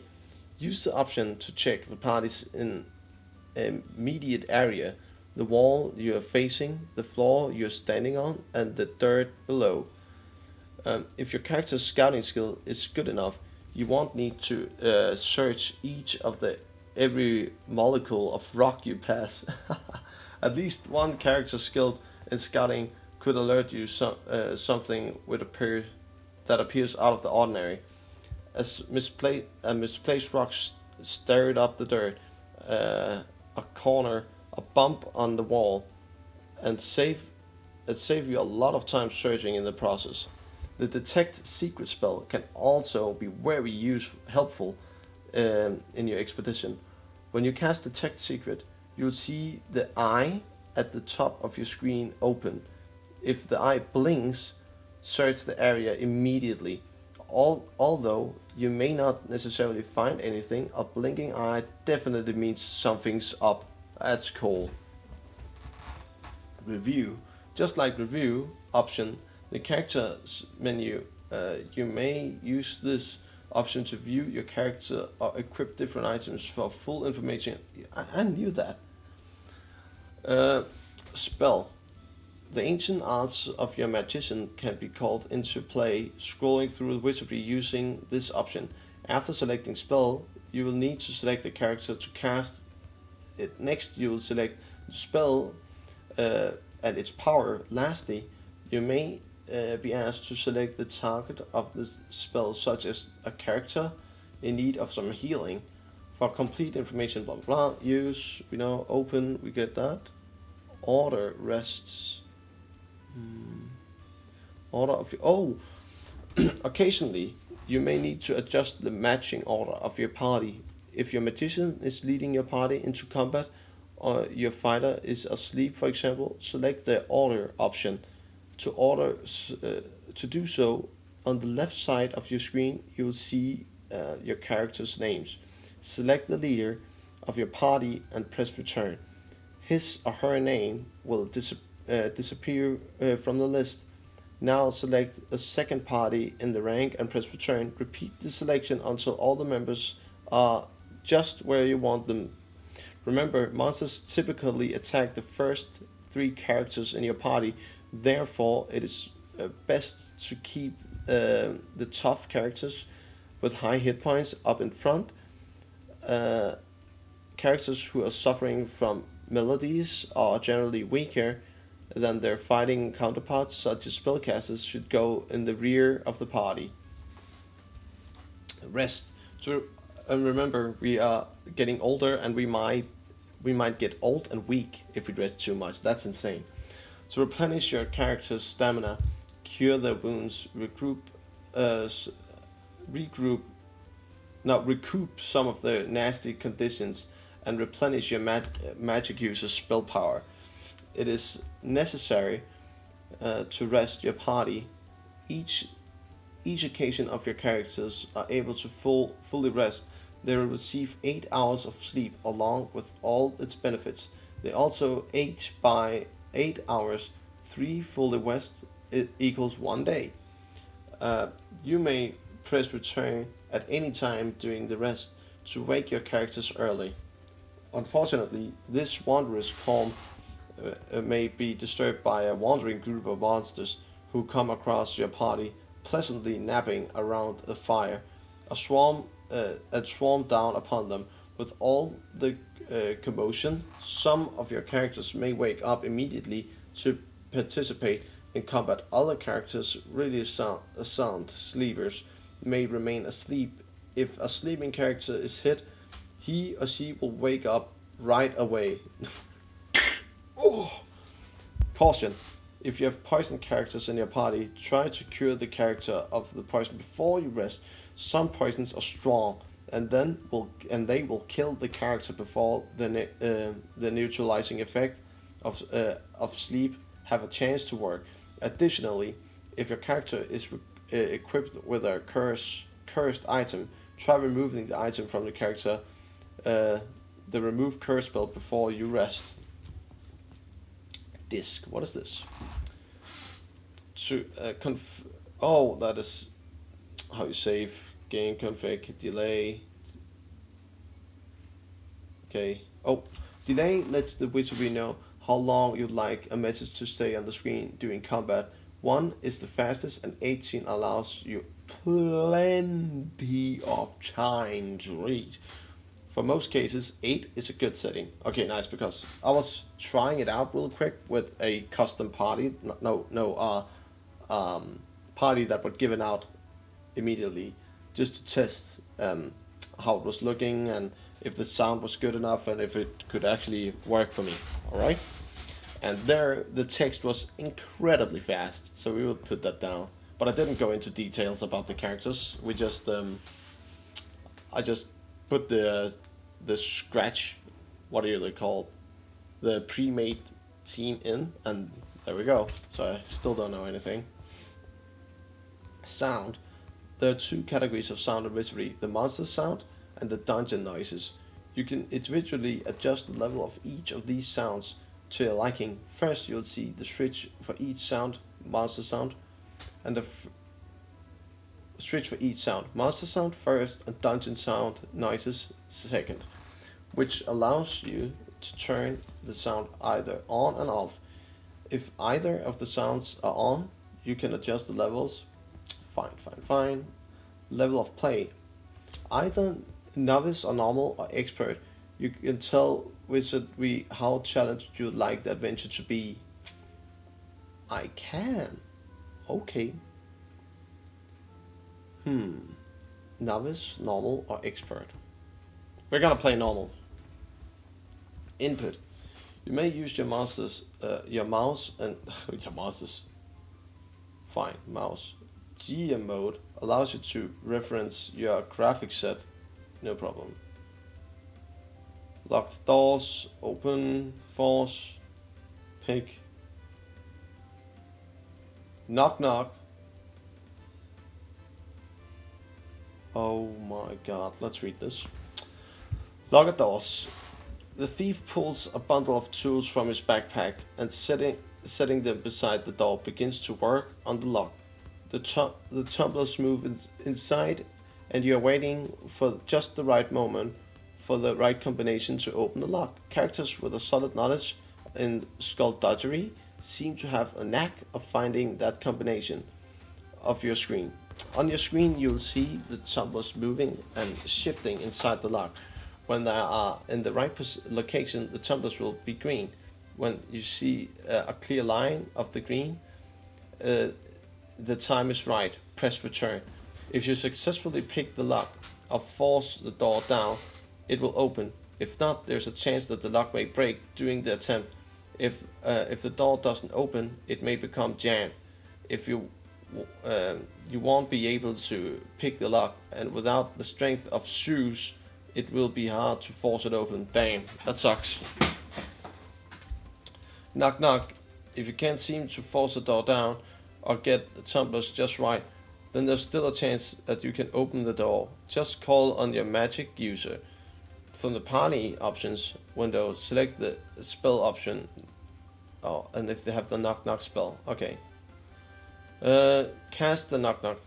Remember the power of the lock on the door when you are casting your spell, and hopefully, if the spell power is enough, all the monster's effort to keep you out will have been in vain, and the door will open. Knock knock also works to open regularly jammed doors. When you cast knock knock, you will see either success or failure. If it is the latter, try increasing the power level. However, if you see jammed, it means that you've encountered a magically jammed door. You need to a special item to open it. Treasure chests contain a bounty of every adventure's a bounty that every adventure's live for. Inside each gold jewelry, swords and shields, just anything you can imagine, can be found. Traps are often placed on these chests, so their possessions won't be easily taken. Sometimes your party will happen upon a chest hidden in a nook within the dungeon. If this happens, select the open option at the party option. Next, you will see the treasure chest options. Yeah, but inspect. This option allows your character to take a closer look at the chest to see if there is a trap present. Select a character to inspect the potential trap. Characters who are skilled in the art of skullduggery stand the best chance. You may want to have all of your characters inspect the chest just in case one character misses something. Be careful, however. The inexperience may set off the trap when they are inspecting it. Oh, damn you fool! In the right hand window, you will see the name of the trap, or at least your inspectors believe it to be. However, the letters in the name will be jumbled, therefore you'll not clearly see poison needle when looking at the trap. Instead, isoled opened will come to mind. Oh my god. Anagrams? Sometimes you may be able to display all of the letters in the trap's name. It all depends on the inspecting character's skullduggery skill. Instead, isoled opened, you might get nothing more than isu ende. The higher the skullduggery skill, the better the chance of detecting all of the trap's letters. Ooh. Am I gonna be punished or what? Okay, some letters in the jumble may be green and some may be red. Occasionally, you'll even see asterisks cover the letter or space between the groups of letters. Green letters are guaranteed to be the letters in the name of the trap. Red letters, on the other hand, are questionable. A space between the groups of letters let you know there is more than one word in the trap. Asterisk means that the letter previously picked by another character is not the name of the trap. The character currently expecting the trap is certain of it. So if there's a green one with that, it means that's a fake one of my friends came up with. Okay. It's a job of you and your party to unscramble these letters to form the name of the trap. Once you've done so, you may want to disarm the chest. Disarm. If you think there is indeed a trap on the chest you found, choose this option. Next, select the character to disarm the trap. Characters who are skilled in skullduggery are your best bet. On your screen, you'll see the list of traps typically found in chests within Wizardry. Scroll through the list and you'll find traps that you are looking for and press return. If you're right and your character has the ability to disarm the trap, the chest will successfully open and the bounty will fall into your hands. On the other hand, if your character bolts to disarm the trap, or the trap wasn't the one you suspected it was, you may set off the trap, and if it doesn't blow up, try disarming it again, or simply leave the chest alone though you won't get the loot. Oh my god. A divine... okay. Open. If you suspect there's no trap on the chest, or if you're feeling really adventurous, you can just open it. Pull its lid back and grab the gold. If there's a trap present, it will most likely, certainly, blow up. Therefore, you should always expect the chest for traps first. They really want you to expect it. I understand. Spell. Divine Trap allows you to magically determine the trap on the chest. Just select the character with this spell, choose Divine Trap and the power level. Hopefully, if the spell is strong enough, the trap's identity will reveal itself. Jumbled, of course. Knock Knock also allows you to get the bounties inside the chest, but a bit differently than Divine Trap. By magically alerting the chest slot and neutralizing the trap inside. What? Knock Knock attempts to open the chest directly. You don't even need to know what the trap's name is. However, there's a % chance that Knock Knock will fail in its attempt to open the chest and setting off the trap in the process. Oof. Divine your loot. However, there's a special item besides sword and other goodies. You just need to trade it, right? Yeah, don't overload your characters. Okay, use the right arrow key, move the item to any item you're interested in. You'll see the item's weight, and so you don't overload any of the characters, and you will be asked to select a character to receive the item.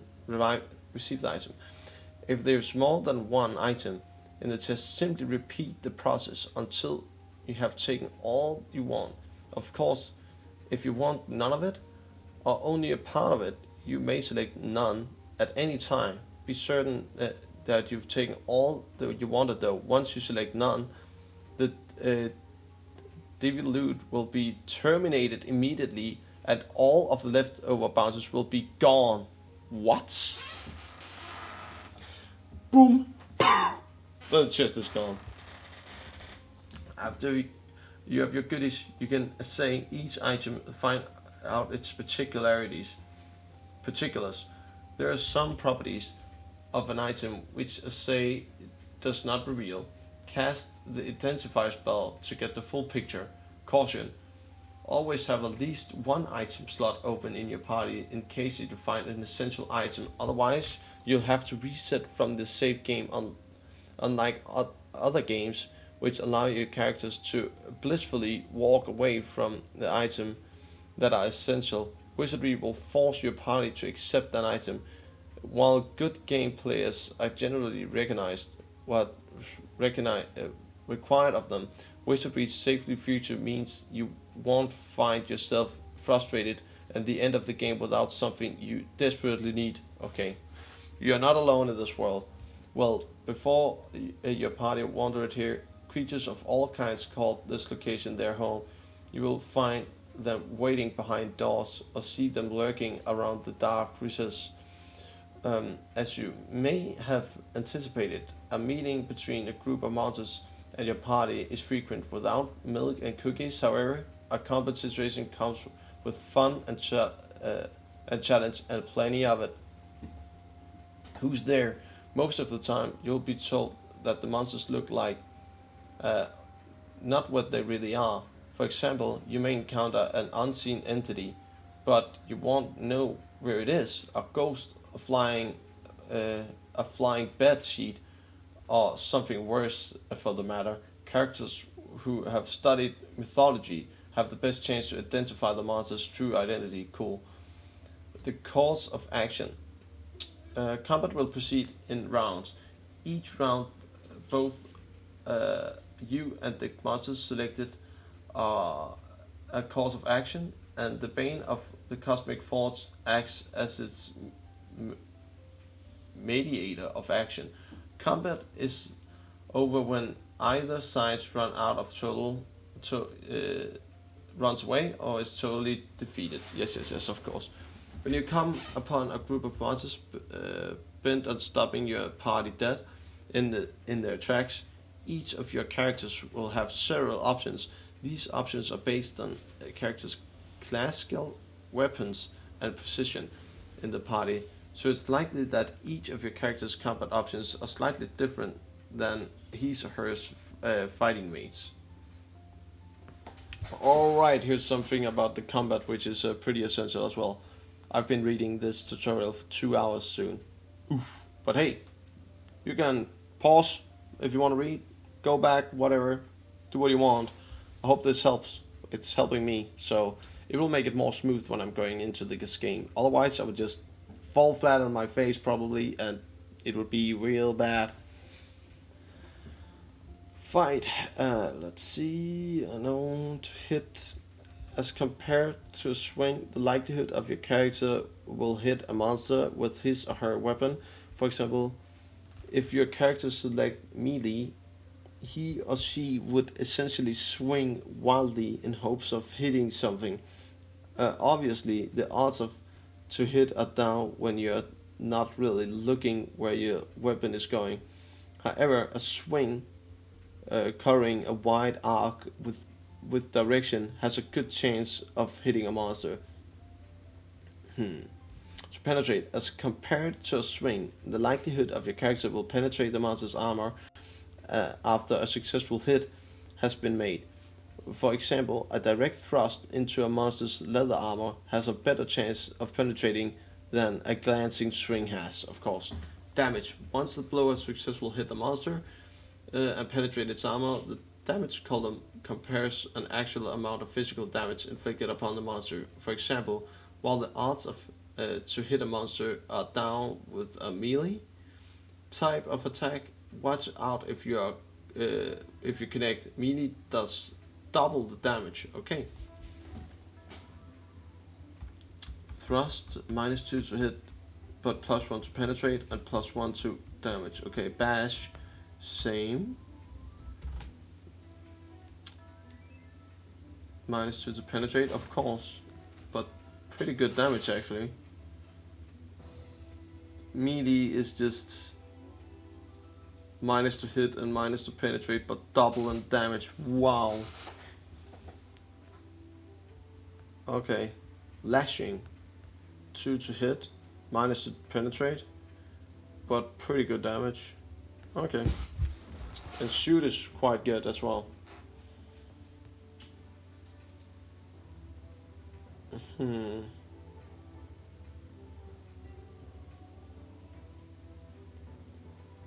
I'll pick up in this book again.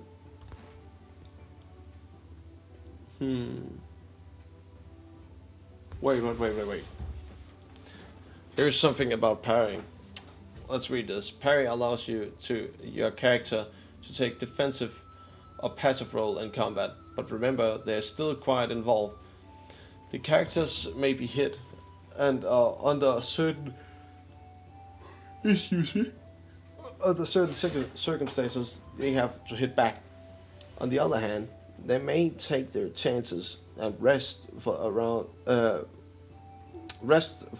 to replenish some of the lost stamina. Block, using the shield skill to protect against attack. To select this option, the character must have a shield and must be relatively proficient in shielding. A character who blocks cannot be hit for double damage. Nice. Dodge. Being extremely watchful of all weapons, spells, and missiles when the time comes, moving aside from them. While dodging, the character is harder to hit and cannot be struck for double damage. Nice. Oh, that's really good. Guard, waiting for the monster to attack and give them a bit of their own medicine if they do. If a character is on guard, a monster and a monster attack, he or she will jump out regardless of their position in the party and attack the monster right back. Guard is useful for flying animals such as bats who can attack anyone. Ooh. Or for characters who cannot normally reach the monsters. Oh, that's really nice.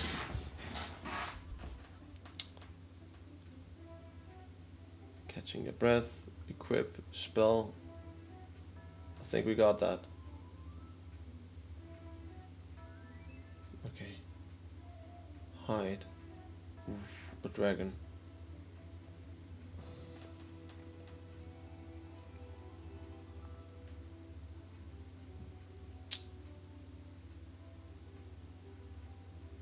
Alright.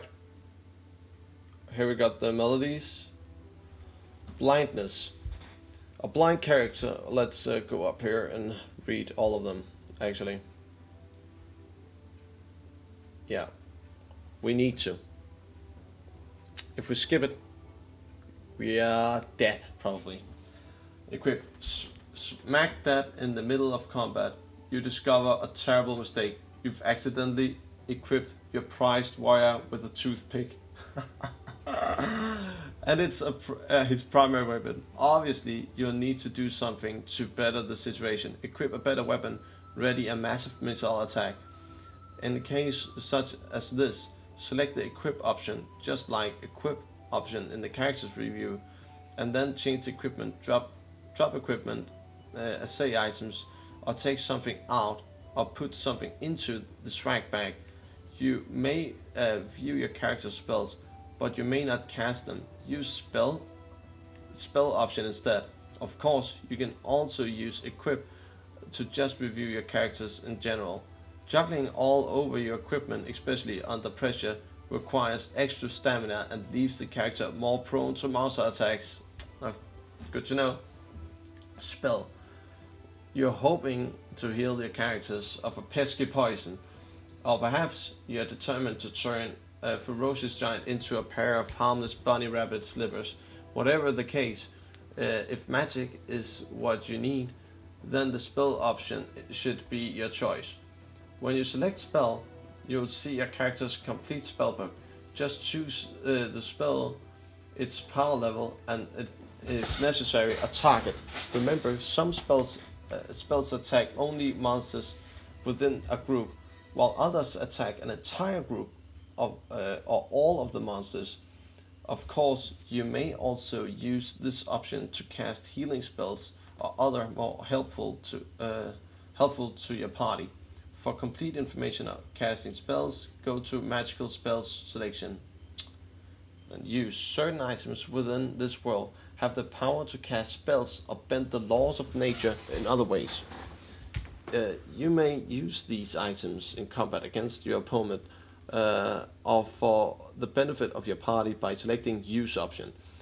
Of course, a character who decided to use an item should have a good level of skill as well, such as Scribe for invoking scrolls or artifacts for magical items.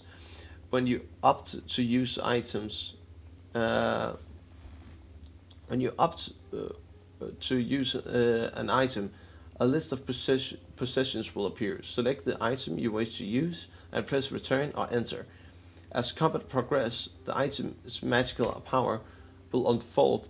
If the item you selected has no power, then it will have no effect.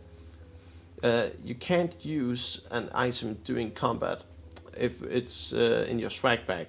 Choose the equip option and take the item out of your swag bag first. Then during the next round, you'll be able to use the item. Move allows your character to change their position within the party ranks. Occasionally, characters may become hurt or fall asleep, and because of their melody, they are able to fight and protect themselves. Use the move option to put a strong and healthy character in front of an injured one to protect him or her. Likewise, if you may also move a strong character out of the back ranks to the front to deliver a deadly blow. When a character moves, he or she move to any position, the character advances.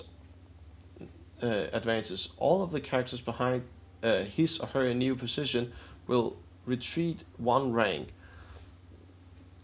On the other hand, if a character retreats, everyone moves ahead by one slot. Moving requires an extra stamina and leaves the character prone to monster attacks. Good to know. Here we have hide. Certain characters have the skill of concealment, ninjutsu down pat. These characters may attempt to hide from monsters during combat. If characters successfully hide, they can remain hidden or ambush the monster. Since the monster weren't expecting a single thing to happen, they are easier to hit, and if hit, they incur quite a bit of damage. It's possible that your character can remain hidden even after he or she launches a surprise attack, especially if they're able to kill an opponent before it screams to its companions. In case like this, the poor monster would get sapped, turn and still see sapped, turn and still see nothing. Run. On occasion, you may encounter something that's just too tough for your party to handle. It's 80 feet tall and drools. At times such as these, the run option may be your only hope. Your characters won't get any experience points from the combat, but they may come out of with their lives. Eventually, all of the party will follow, even if only one character eventually actually selects run. Nice. To begin with with characters who are running, have their backs turned to the monsters. Because of this, it's easier for the monster to hit them, and if hit, the character will probably suffer extra damage. That's not nice. There's a chance that the monster will block the route of your characters. The party will have to continue combat or attempt getaway again.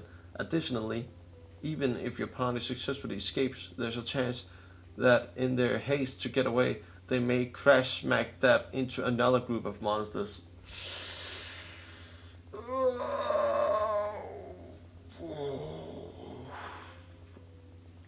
Tough.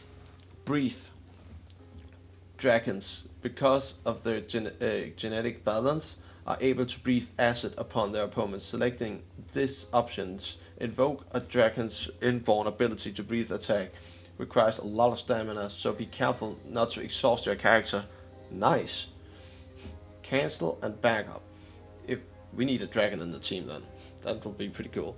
If you're having a second thoughts about your selections, cancel options allow you to start all over again and begin with the first character. Backup, on the other hand, just takes you back to the previous character selection. Nice. Certain conditions have an effect on their characters during combat, therefore modify their performance. For example, a sleeping character can't attack a monster defending himself at all. Neither can a character who's carrying 7 suits of plate mail. These conditions are generally known as modifiers. Health-related melodies. Nice.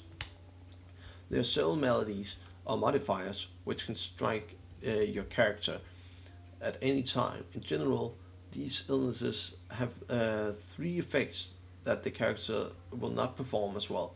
The character will be easier to hit, and more damage will be done if the character's armor is penetrated. However, some illnesses have their own special side effects.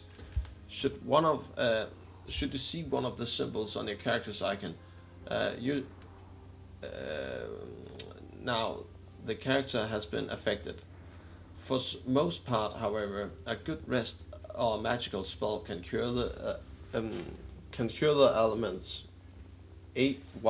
Ailments? None. There's no picture. Okay, afraid. The character will quake with fear at the sight of monsters, making such characters less capable of and confident. Afraid characters may even try to run away. If a character is scared enough, a tiny field mouse will begin to resemble a huge fire-breathing dragon with grimacing teeth. Oh my god! And then they just run into a hill giant and get smacked dead asleep. Sleeping characters are incredibly easy to hit because they are unable to avoid being struck. If hit, a sleeping character will wake up to double damage, but will wake up immediately. Of course, a sleeping character cannot participate in combat, so that's good as well. I'll read the rest of these just in a sec, and you can read them yourself, but I'll read them up aloud just a sec. I need to get some coffee.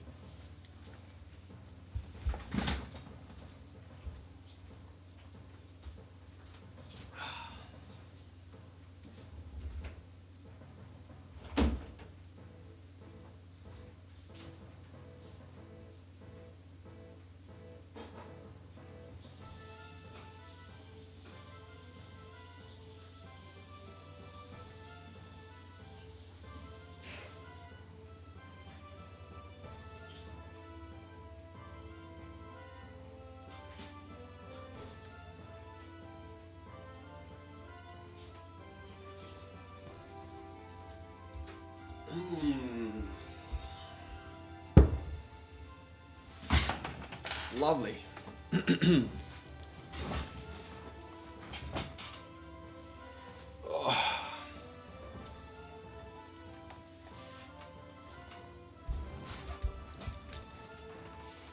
Blindness. A blind character can't see what's going on, and is more susceptible to a hit because of their of this. Further, it's not likely he or she will hit a monster without a lot of luck. Oh man, dead.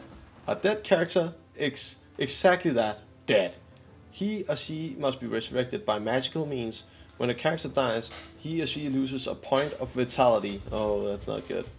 Insanity. An insane character is, at least for the time being, obviously nuts.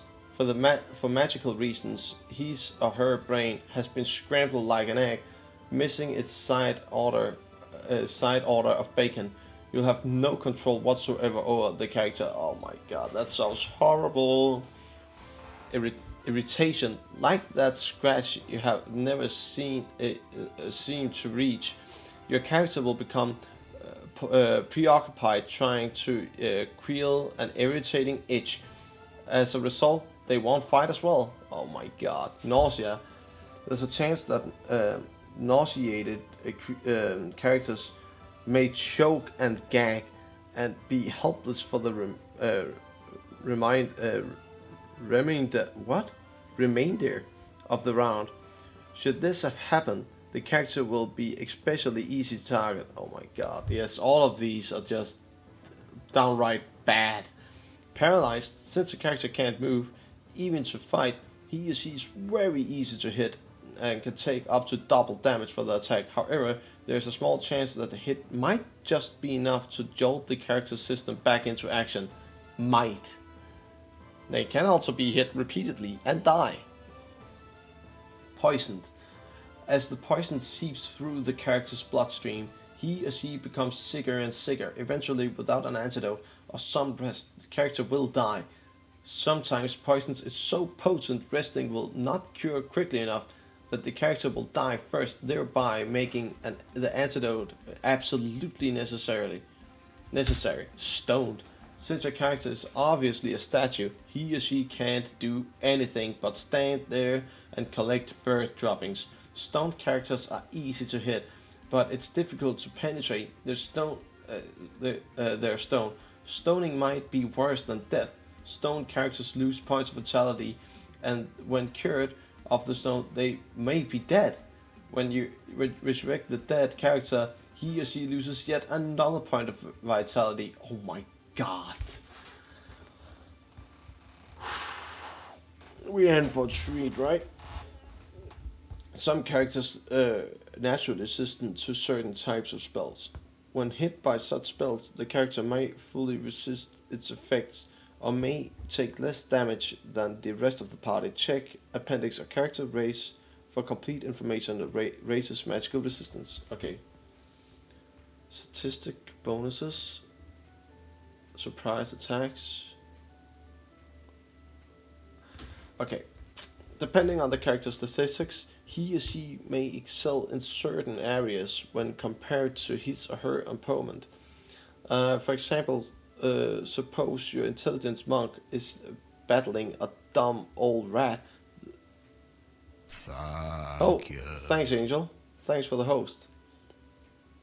For example, your intelligent monk is battling a dumb old rat.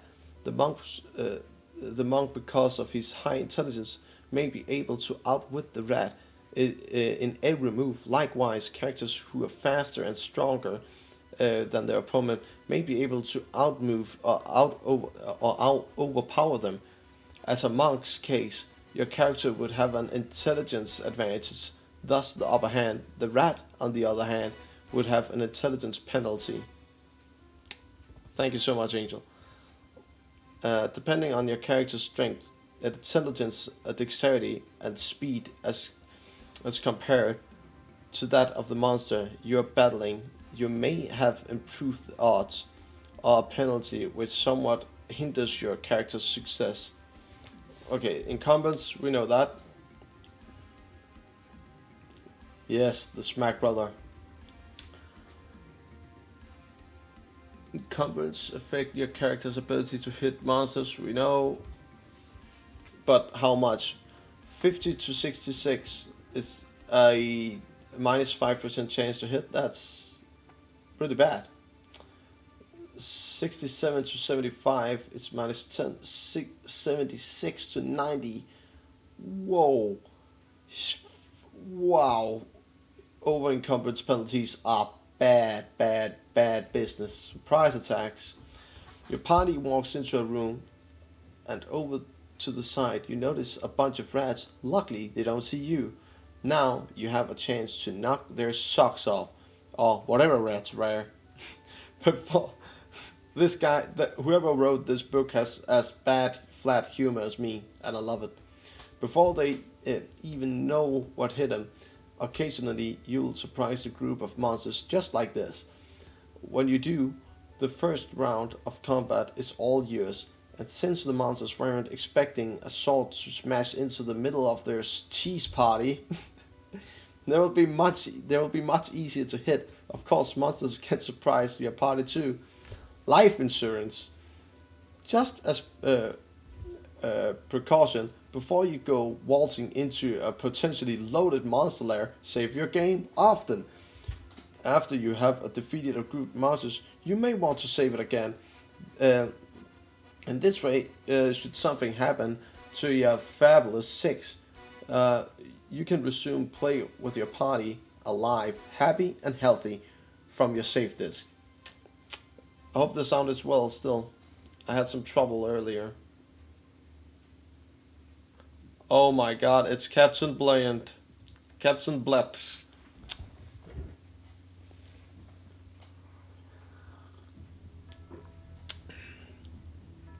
Gaining levels. Do we need that? Do we need to read anything? Yeah. After a few healthy encounters with monsters, your characters have gained some experience points. When a character gets enough experience points, he or she gains experience levels. Gaining a level is a joyous occasion. On the screen, you'll see your character's window and announcement that he or she has gained a level. Following this, you will occasionally get the news about changes of your character. First, the statistics may increase. They can decrease too. Okay. 2. They may gain hit points and stamina. 3. Their rank within their profession may change. 4th, they may get skill bonus to apply in areas of choice, weaponry, physical, and academia. Academia, yeah, that's right. Remember to add points to your magic users' proficiency, alchemy, theology, theosophy, and thermocratry. I can't say these, seriously. Otherwise, they may never learn any new spells. They may learn new magical spells and gain additional magic points. In some cases, may have survived such amazing encounters that your character will gain more than one level at a time. After it's all over, you'll return to normal play.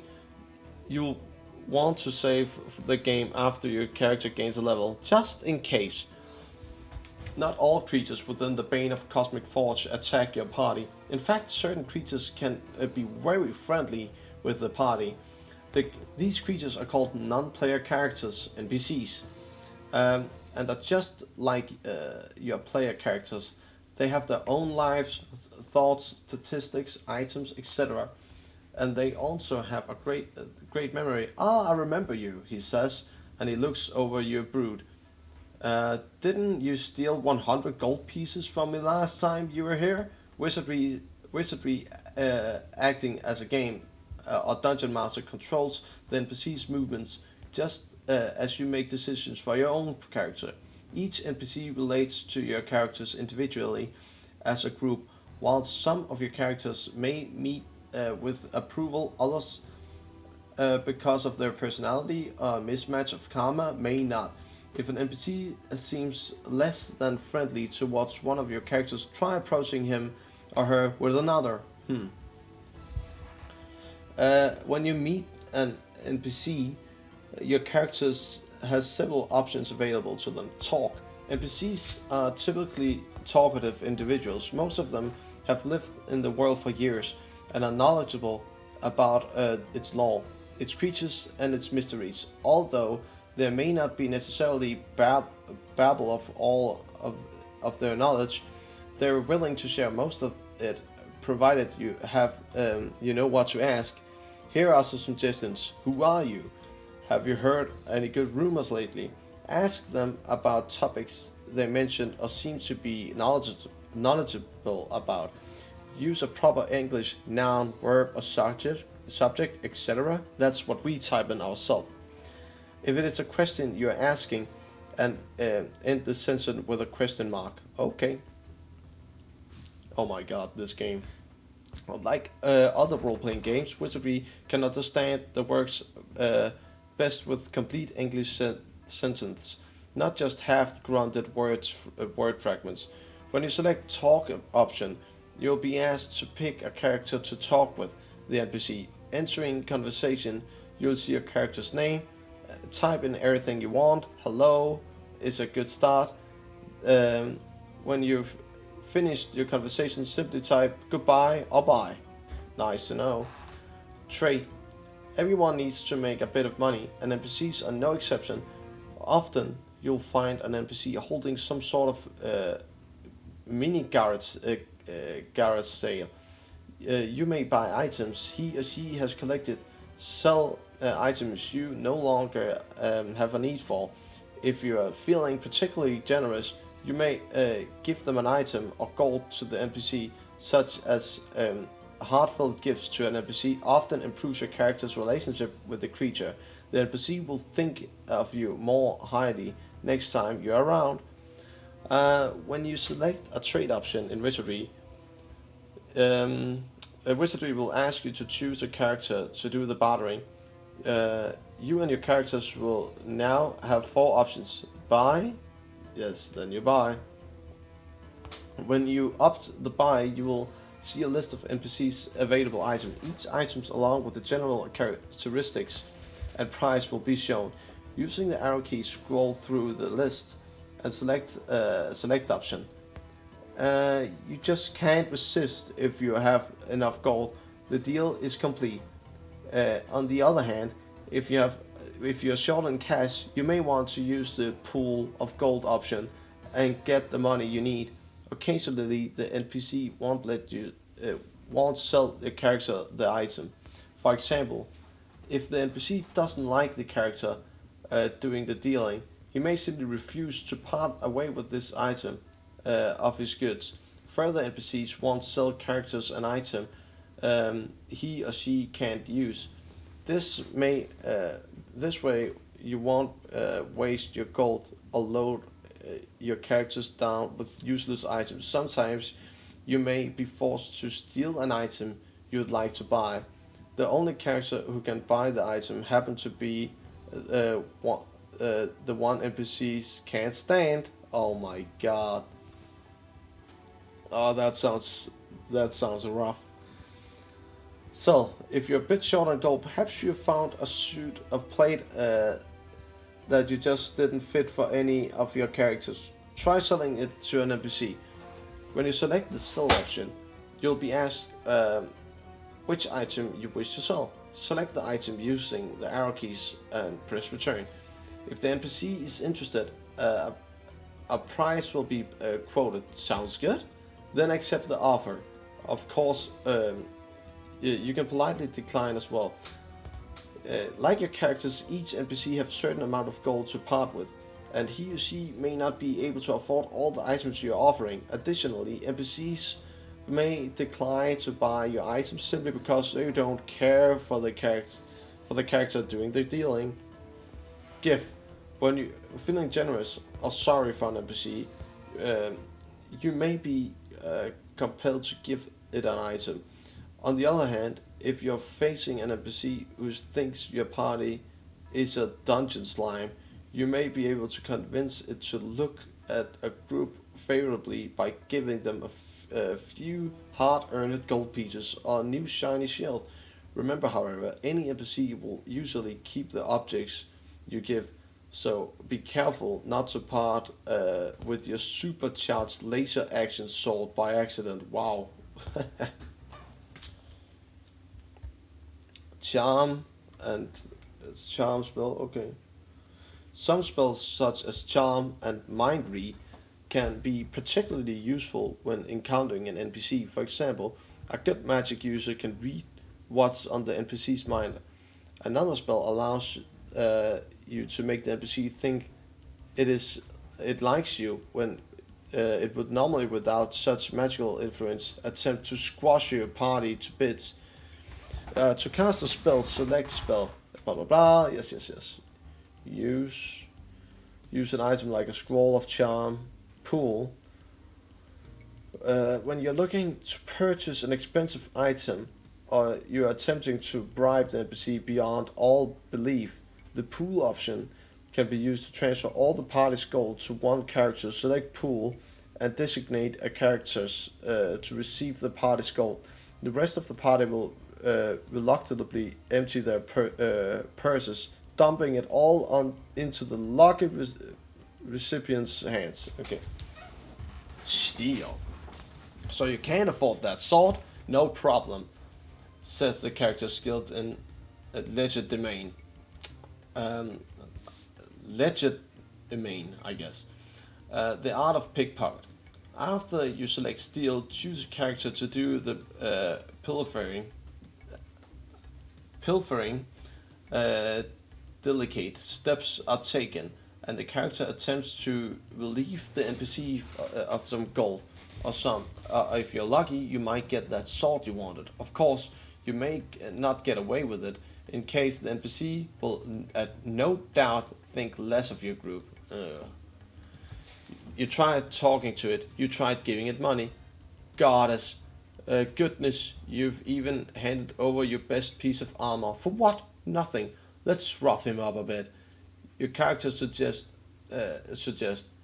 for whatever reason, you decided to select fight option. As with a regular encounter, the combat option will appear. These were discussed earlier in the combat manual, blah blah blah. If you kill an NPC, he or she will be gone forever, along with the clues he or she may or have not given you. Of course.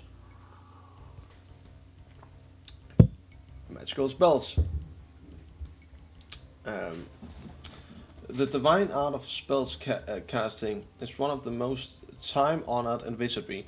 In some cases, the right spell can mean the difference between life and death. Within the Bane of the Cosmic Forge, your character can learn many spells. Realms. There is a total of 77 spells, which are divided into 6 different realms: fire, water, air, earth, mental and magic. Each of these realms gets its power from an element, such as fire, water, over its presides within the water realms. For example, you will find a spell increase the character's stamina, replenishing water to the body. Okay, nice. And yet another which freezes the water and hurls it in a guts at your opponents.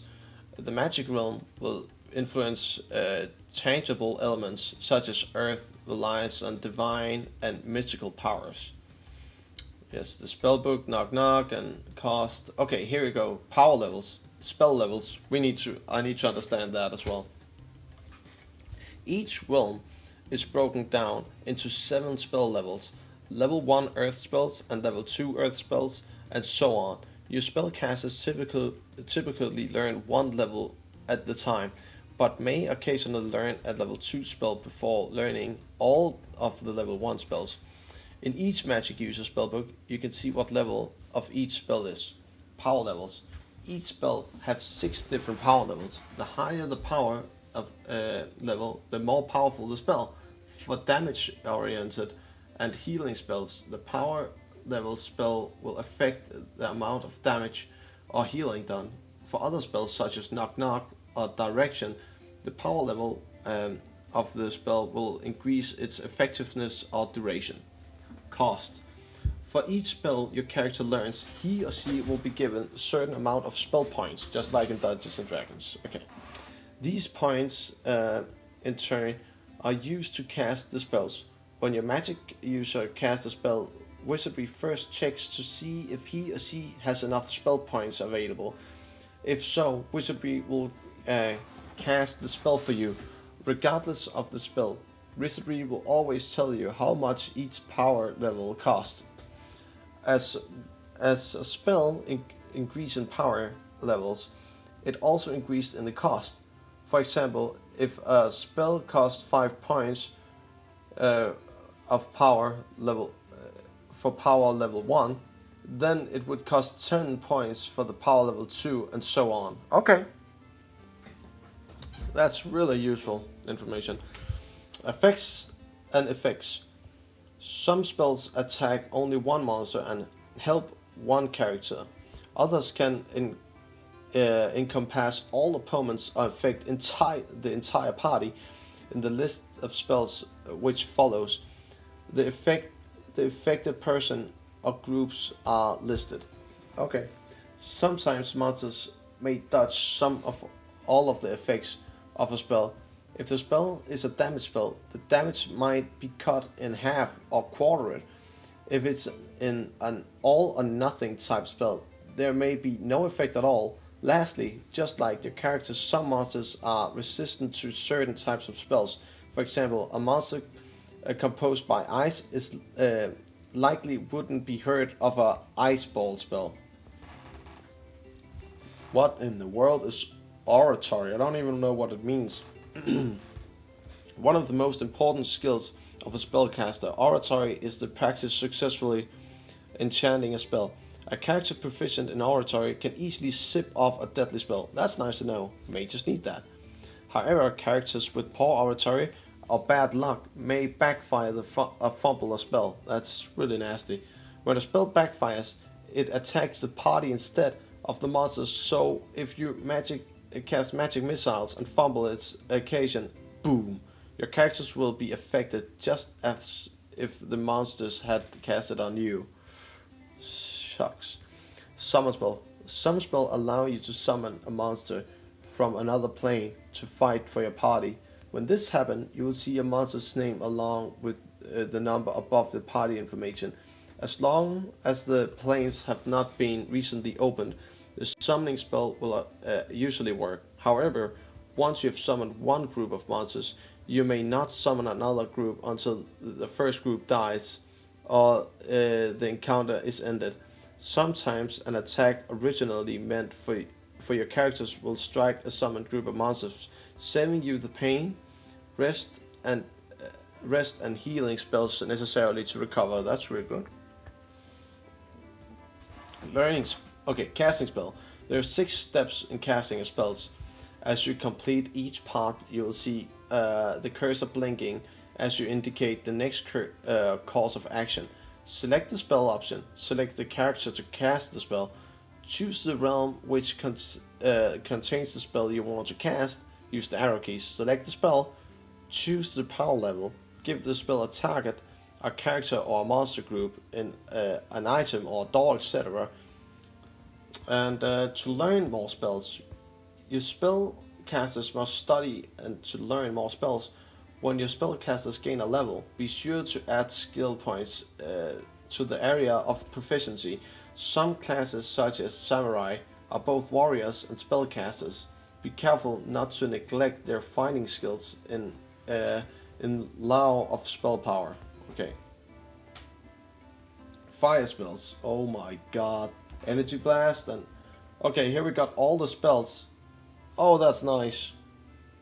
Energy blast, blinding flash, fireball, mage. Okay, alchemist. Oh, firebomb, lightning is a priest. What? Prismatic missile? That's mage. It's like also known as dancing light and rainbow rays. The various spectrums have different random effects upon the monsters. Oh, that could be bad. It could heal them. Nuclear blast. A miniature fusion bomb. This spell burns all monsters and does 5 to 25 hit points of fire damage per power level. Oof, that's insane. Base cost 16. Oof. You'll be a powerful wizard when you do that. Chilling Touch, Stamina, Terror. Evokes fear and terror in the monsters and may cause them to flee or otherwise reduce their ability to fight. Weaken.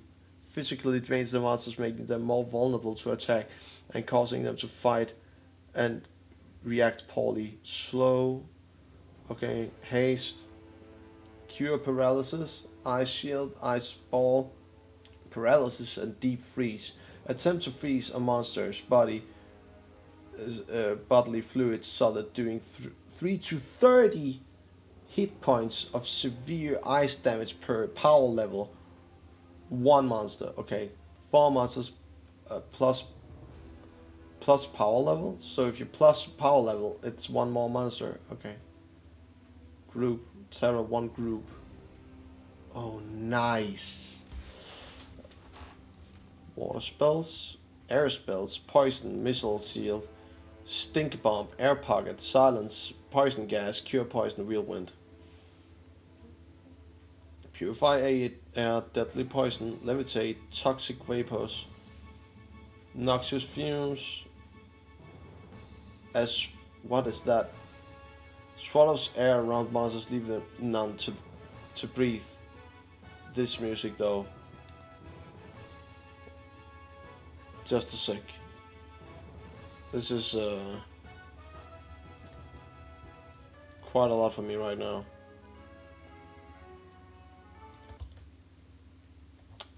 Let me get this on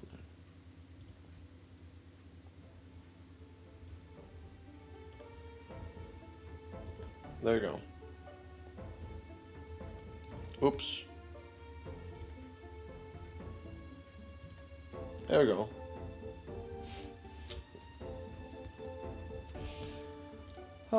Chance of a monster's death depends on their strength and successability relative to the strength of spell. Creatures or things that don't breathe, like rocks, can't be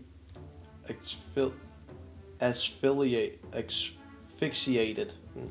So it's choke. Earth spells. Acid Splash, Inching Skin, Armor Shield, Direction, Knock Knock. Okay, that's Earth Magic. Blade. Armor Plate. Web. Oof. Acid Bomb. Armor Melt. Create Life. Summons a group of organic monsters to come and fight for the party. The power of the number of monsters. The power and number of the monsters summoned is relative to the power level of the spell. Okay. Cure Stone. Wow. Priest, Alchemist. We need that. Metal Attack. Sleep. Oof. And Bless. Oh my god. So Earth Magic is really useful. Charm. Is all of this Earth Magic still? It must be. Yeah, it is. No. Mental spells. There you go. Mental Attack. Sleep. Psionic is really good. We need that. Charm. Cure. Divine Trap. Hold Monster. Identify. Detect Secret. We need a Psionic with us. Mind Read. Sane Mind. Oh my god. Death. Attempt to kill a single monster outright. Success depends on the monster's power. There you go. Locate object. Mind Flay. Oh my god. Oh, magic spells are. Heal wound. Make wound. Magic missiles. Display on that.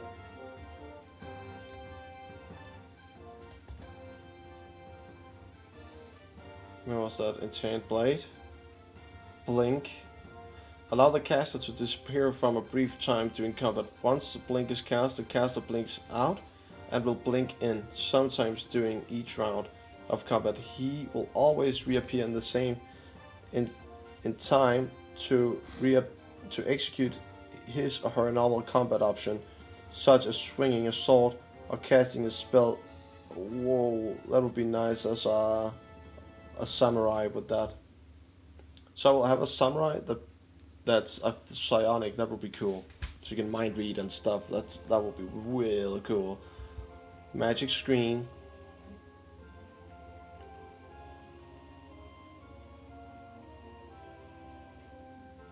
Lifesteal. Oh my god. Death Wish.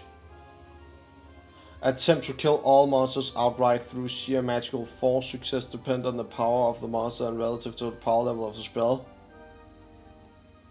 Death Wish.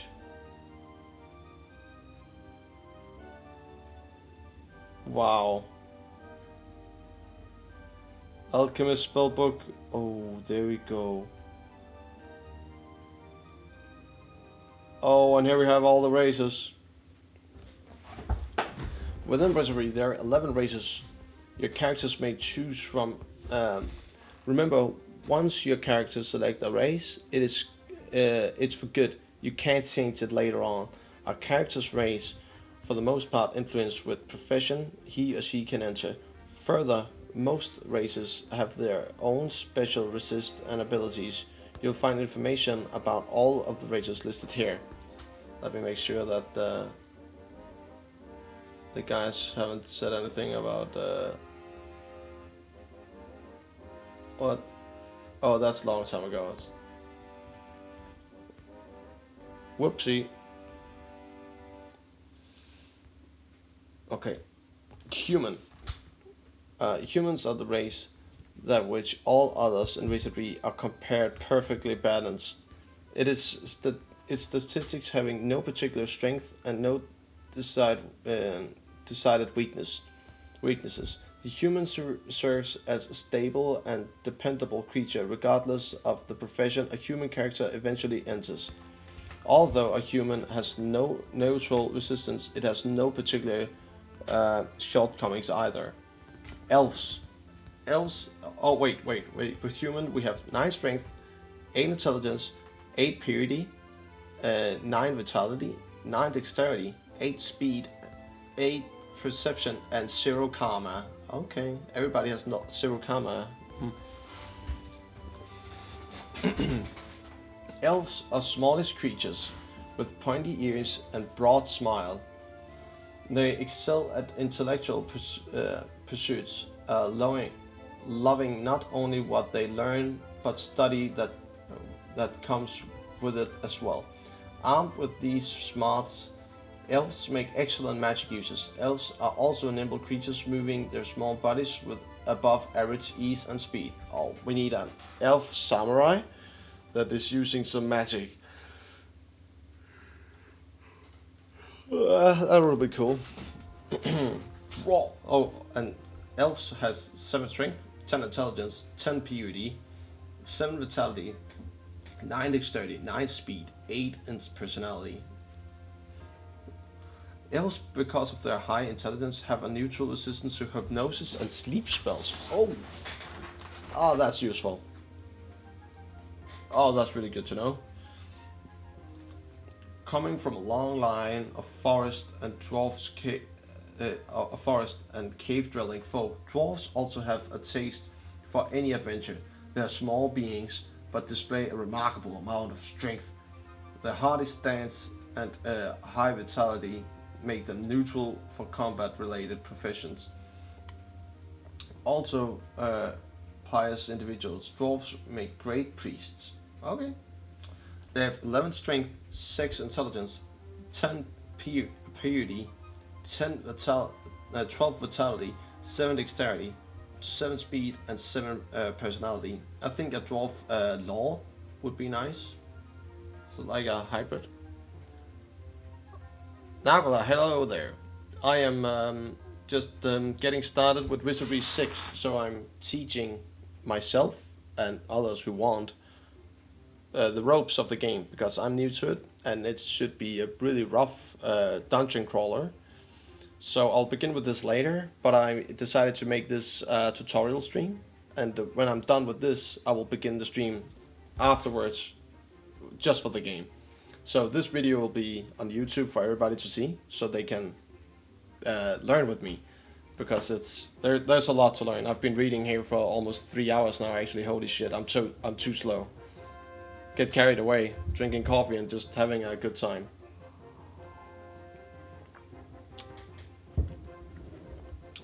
Okay, the dwarf's robust body provides poison resistance, while its heredity provides for magic spell protection. Heredity, nice. Gnomes. In the underground caves of Wizardry, one might just find a whole group of gnomes in their natural habitat, typically keeping to themselves. Gnomes are sturdy and strong and agile creatures. Their small stance can easily fool opponents in combat.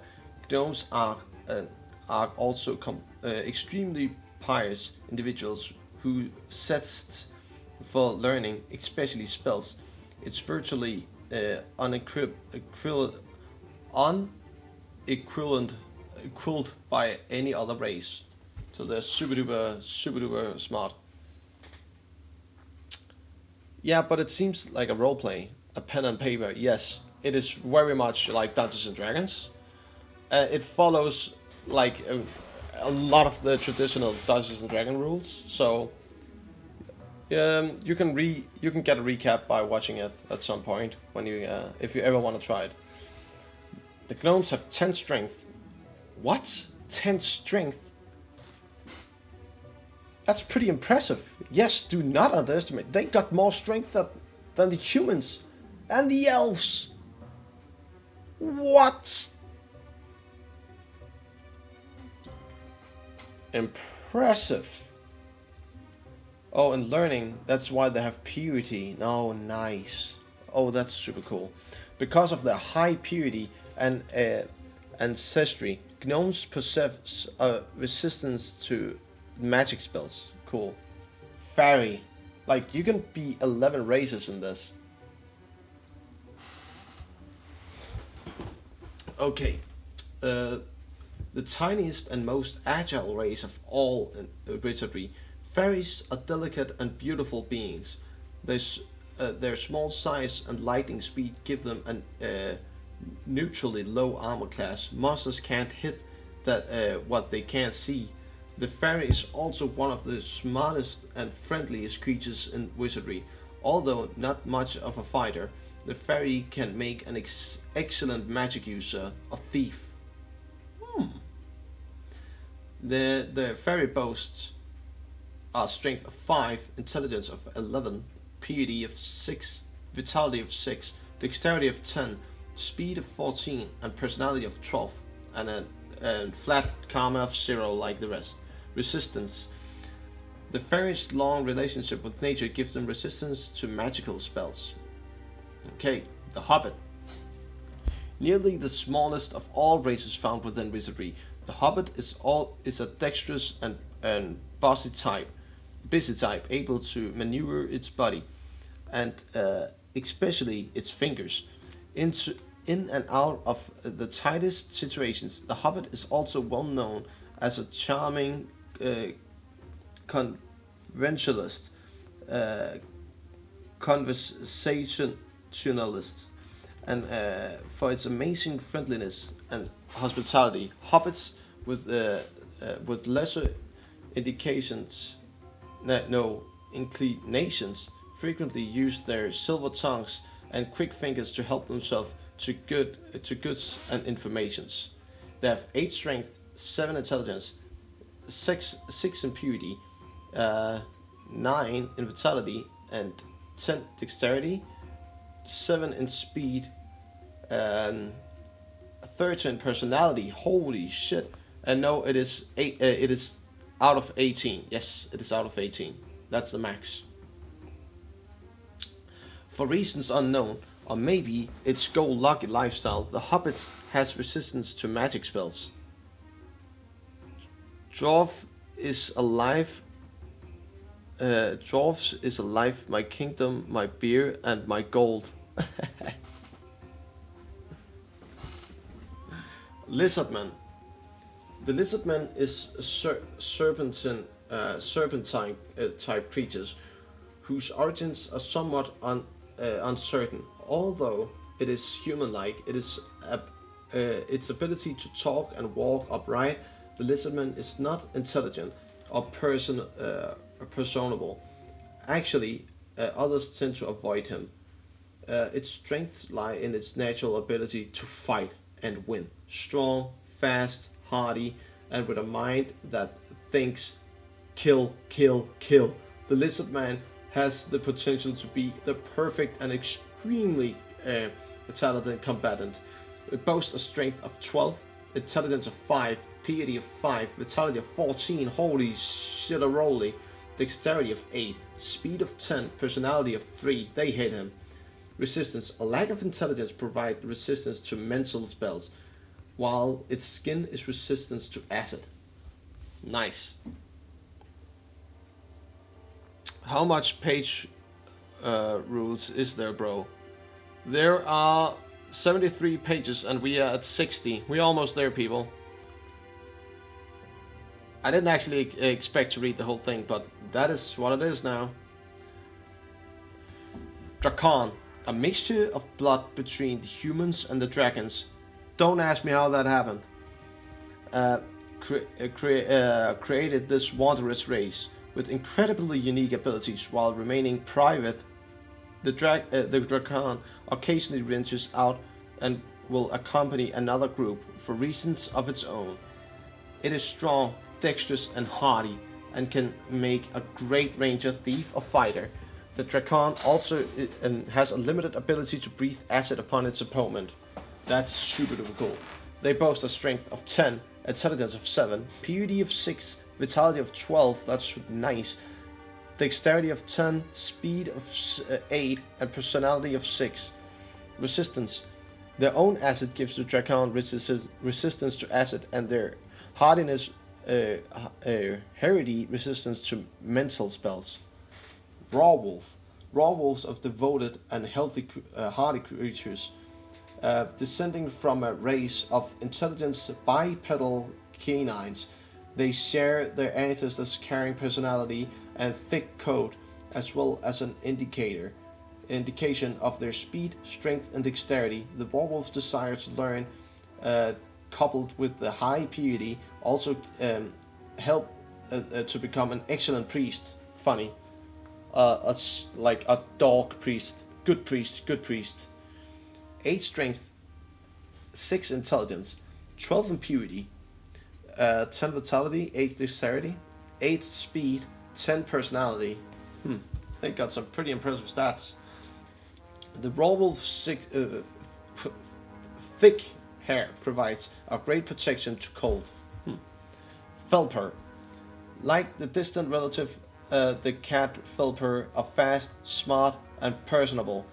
They walk on their hind feet and are beautiful creatures with a full mane of hair covering their bodies.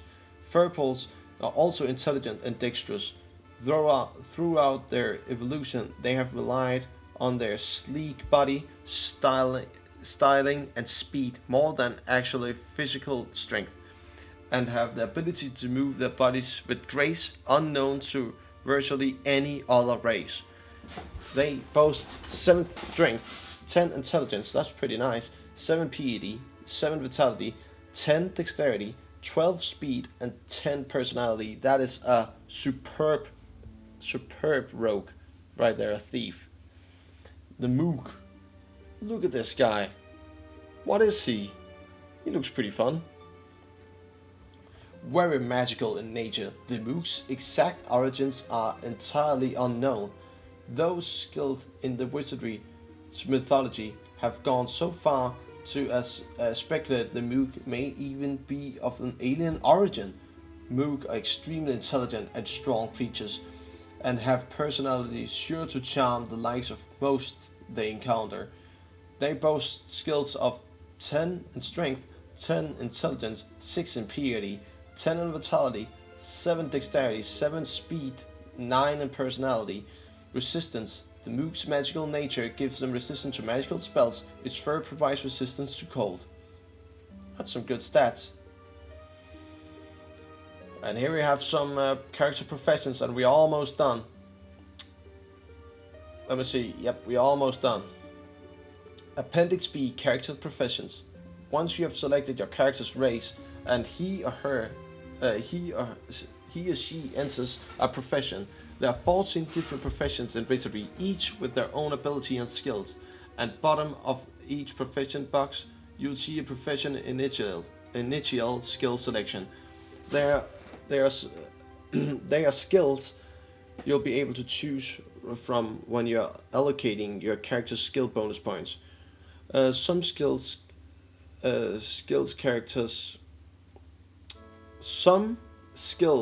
your characters may already have straight out training. These skills are initialized. I don't know what that means.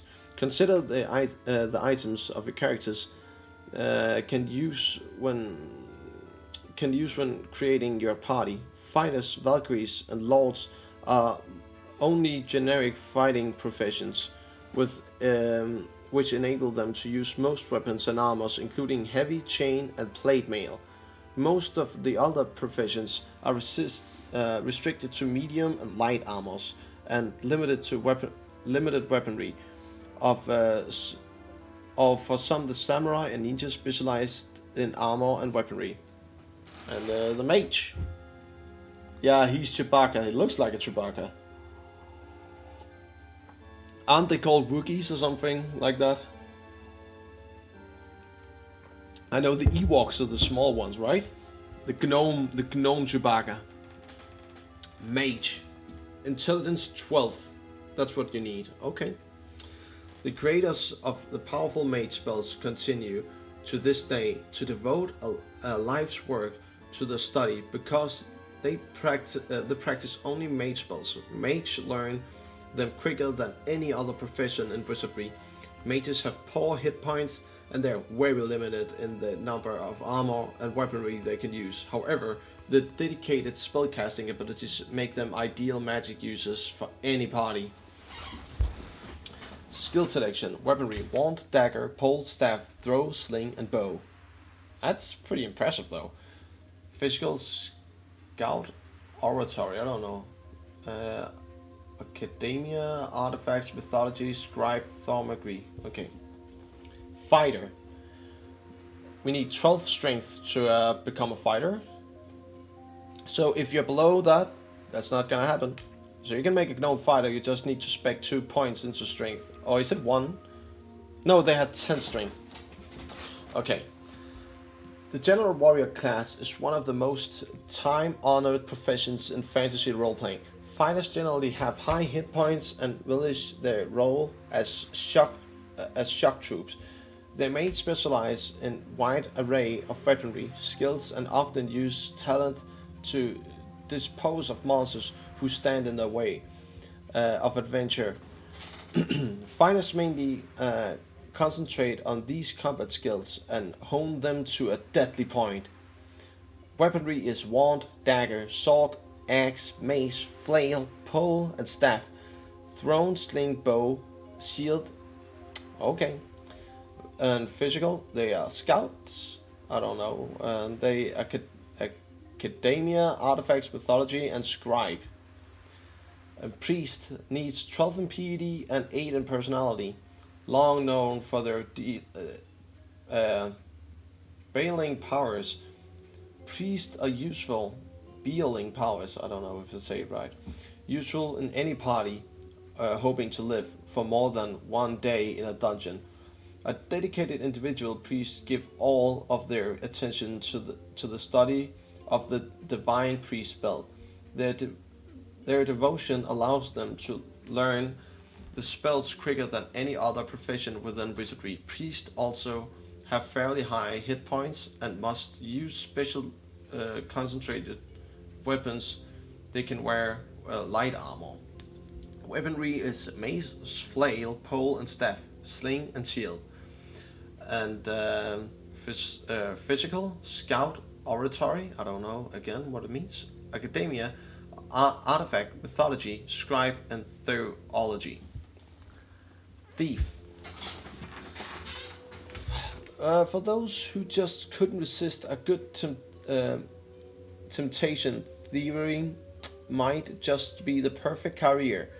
Thieves are very good at circumventing the noxious treasure chest traps, which often lie between a party and their hard-earned loot. They also have the skill to pick locks, locked doors, and delight in opportunities to pickpocket. Thieves can hide in combat, and if successful, hidden, they can launch a surprise attack doing double damage. You need 12 dexterity and 8 speed to become a thief. The weaponry for a thief is as follows: wand, dagger, sword, axe, mace, flail, pole, and staff, throne, sling, bow, and shield. Uh, Physical, scout, oratory, legiman, skullduggery, and ninjutsu. Okay, so that's what the skills they can increase in. So you can become a ninja as a thief, of course. Advance to become a ninja. Academia, artifacts, mythology, and scribe. Now we have the alchemist. The weavers of magical spells, alchemists aspire to bend the laws of the universe. Although they are spellcasters, their tradition known shows them to be the mixes of potion and the diviners of spells. Using their high intelligence, alchemists concentrate their studies fully to the art, allowing them to learn its spells faster than any other profession in the wizardry. I think I've heard that line 3 times by now. There are 3 that are faster than any other. I don't know. Maybe in mythology. I don't know. Any other profession in wizardry. Additionally, due to the nature of their spells, they need no oratory and cannot be silenced. Whoa, that's really good. 13 intelligence and 13 dexterity to become an alchemist. The weapons they can use are wand, daggers, mace, flails, poles, staffs, and throwing weapons. Physical, there's scouts, academia, artifacts, mythology, scribe, and alchemy. Ranger. The nature lover of wizardry, the ranger enjoys a talent for scouting out such things as secret passages, trick walls, and other traps of this nature.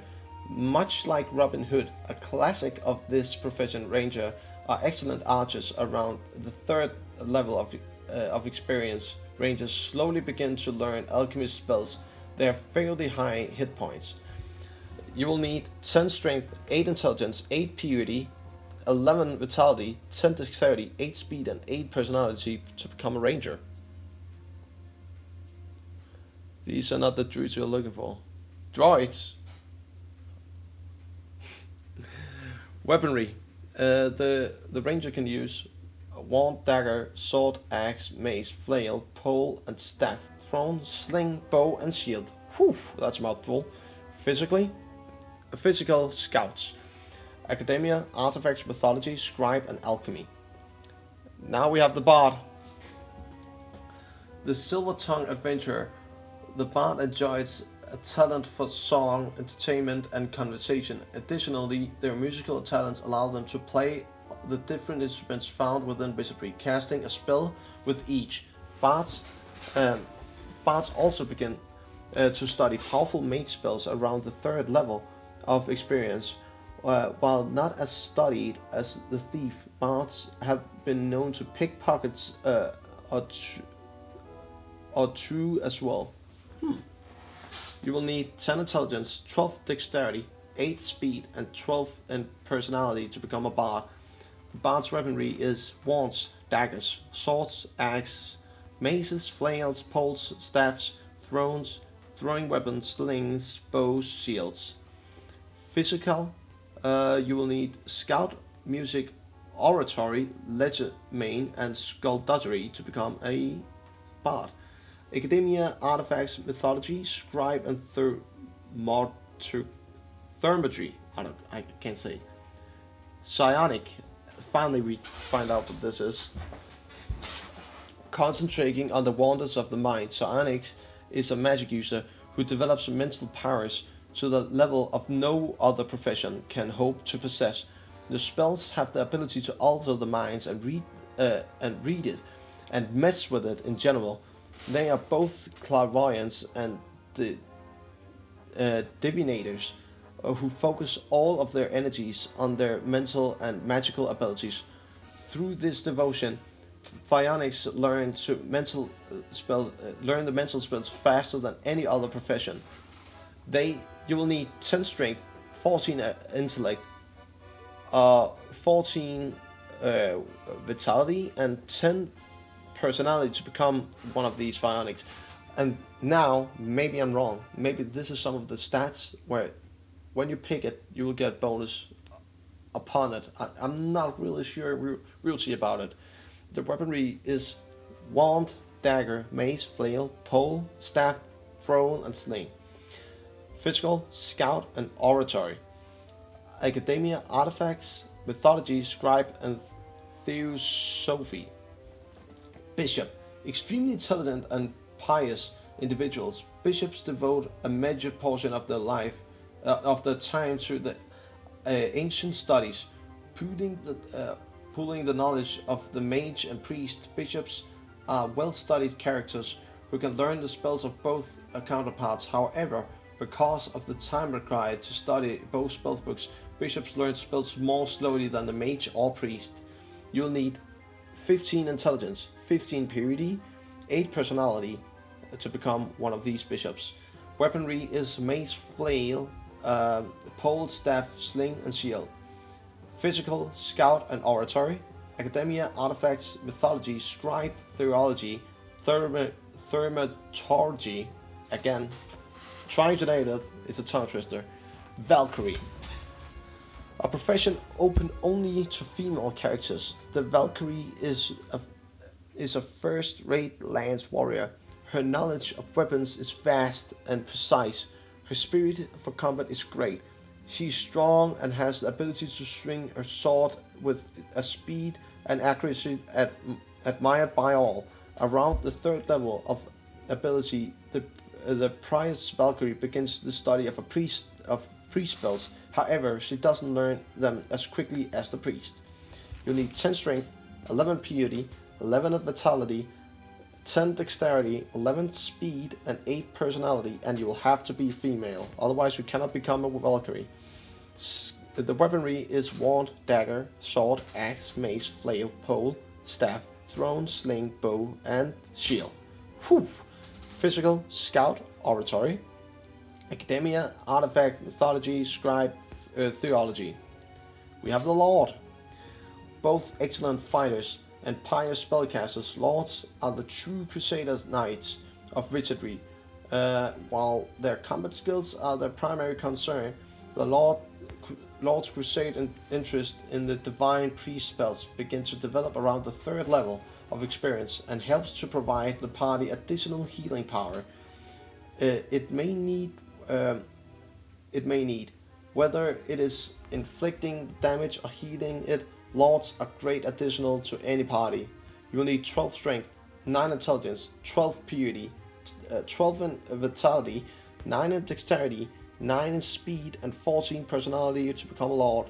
The weapons are wands, daggers, sword, axe, mace, flail, pole, staff, thrown, sling, bow, and shield. Physical, scout, oratory, academia, artifacts, mythology, scribe, and theology. Whew! We got more. All these classes, this is insane, but it's amazing, and I can't wait to get into this. It'll have to be later because it is way late, and I need dinner. I forgot because I'm getting sucked into this already, and this is just the introduction. Oh my god. Samurai, the true swordsman of Wizardry. The samurai has dedicated his or her life to the study of the sword. The lightning speed combined with the sword's accuracy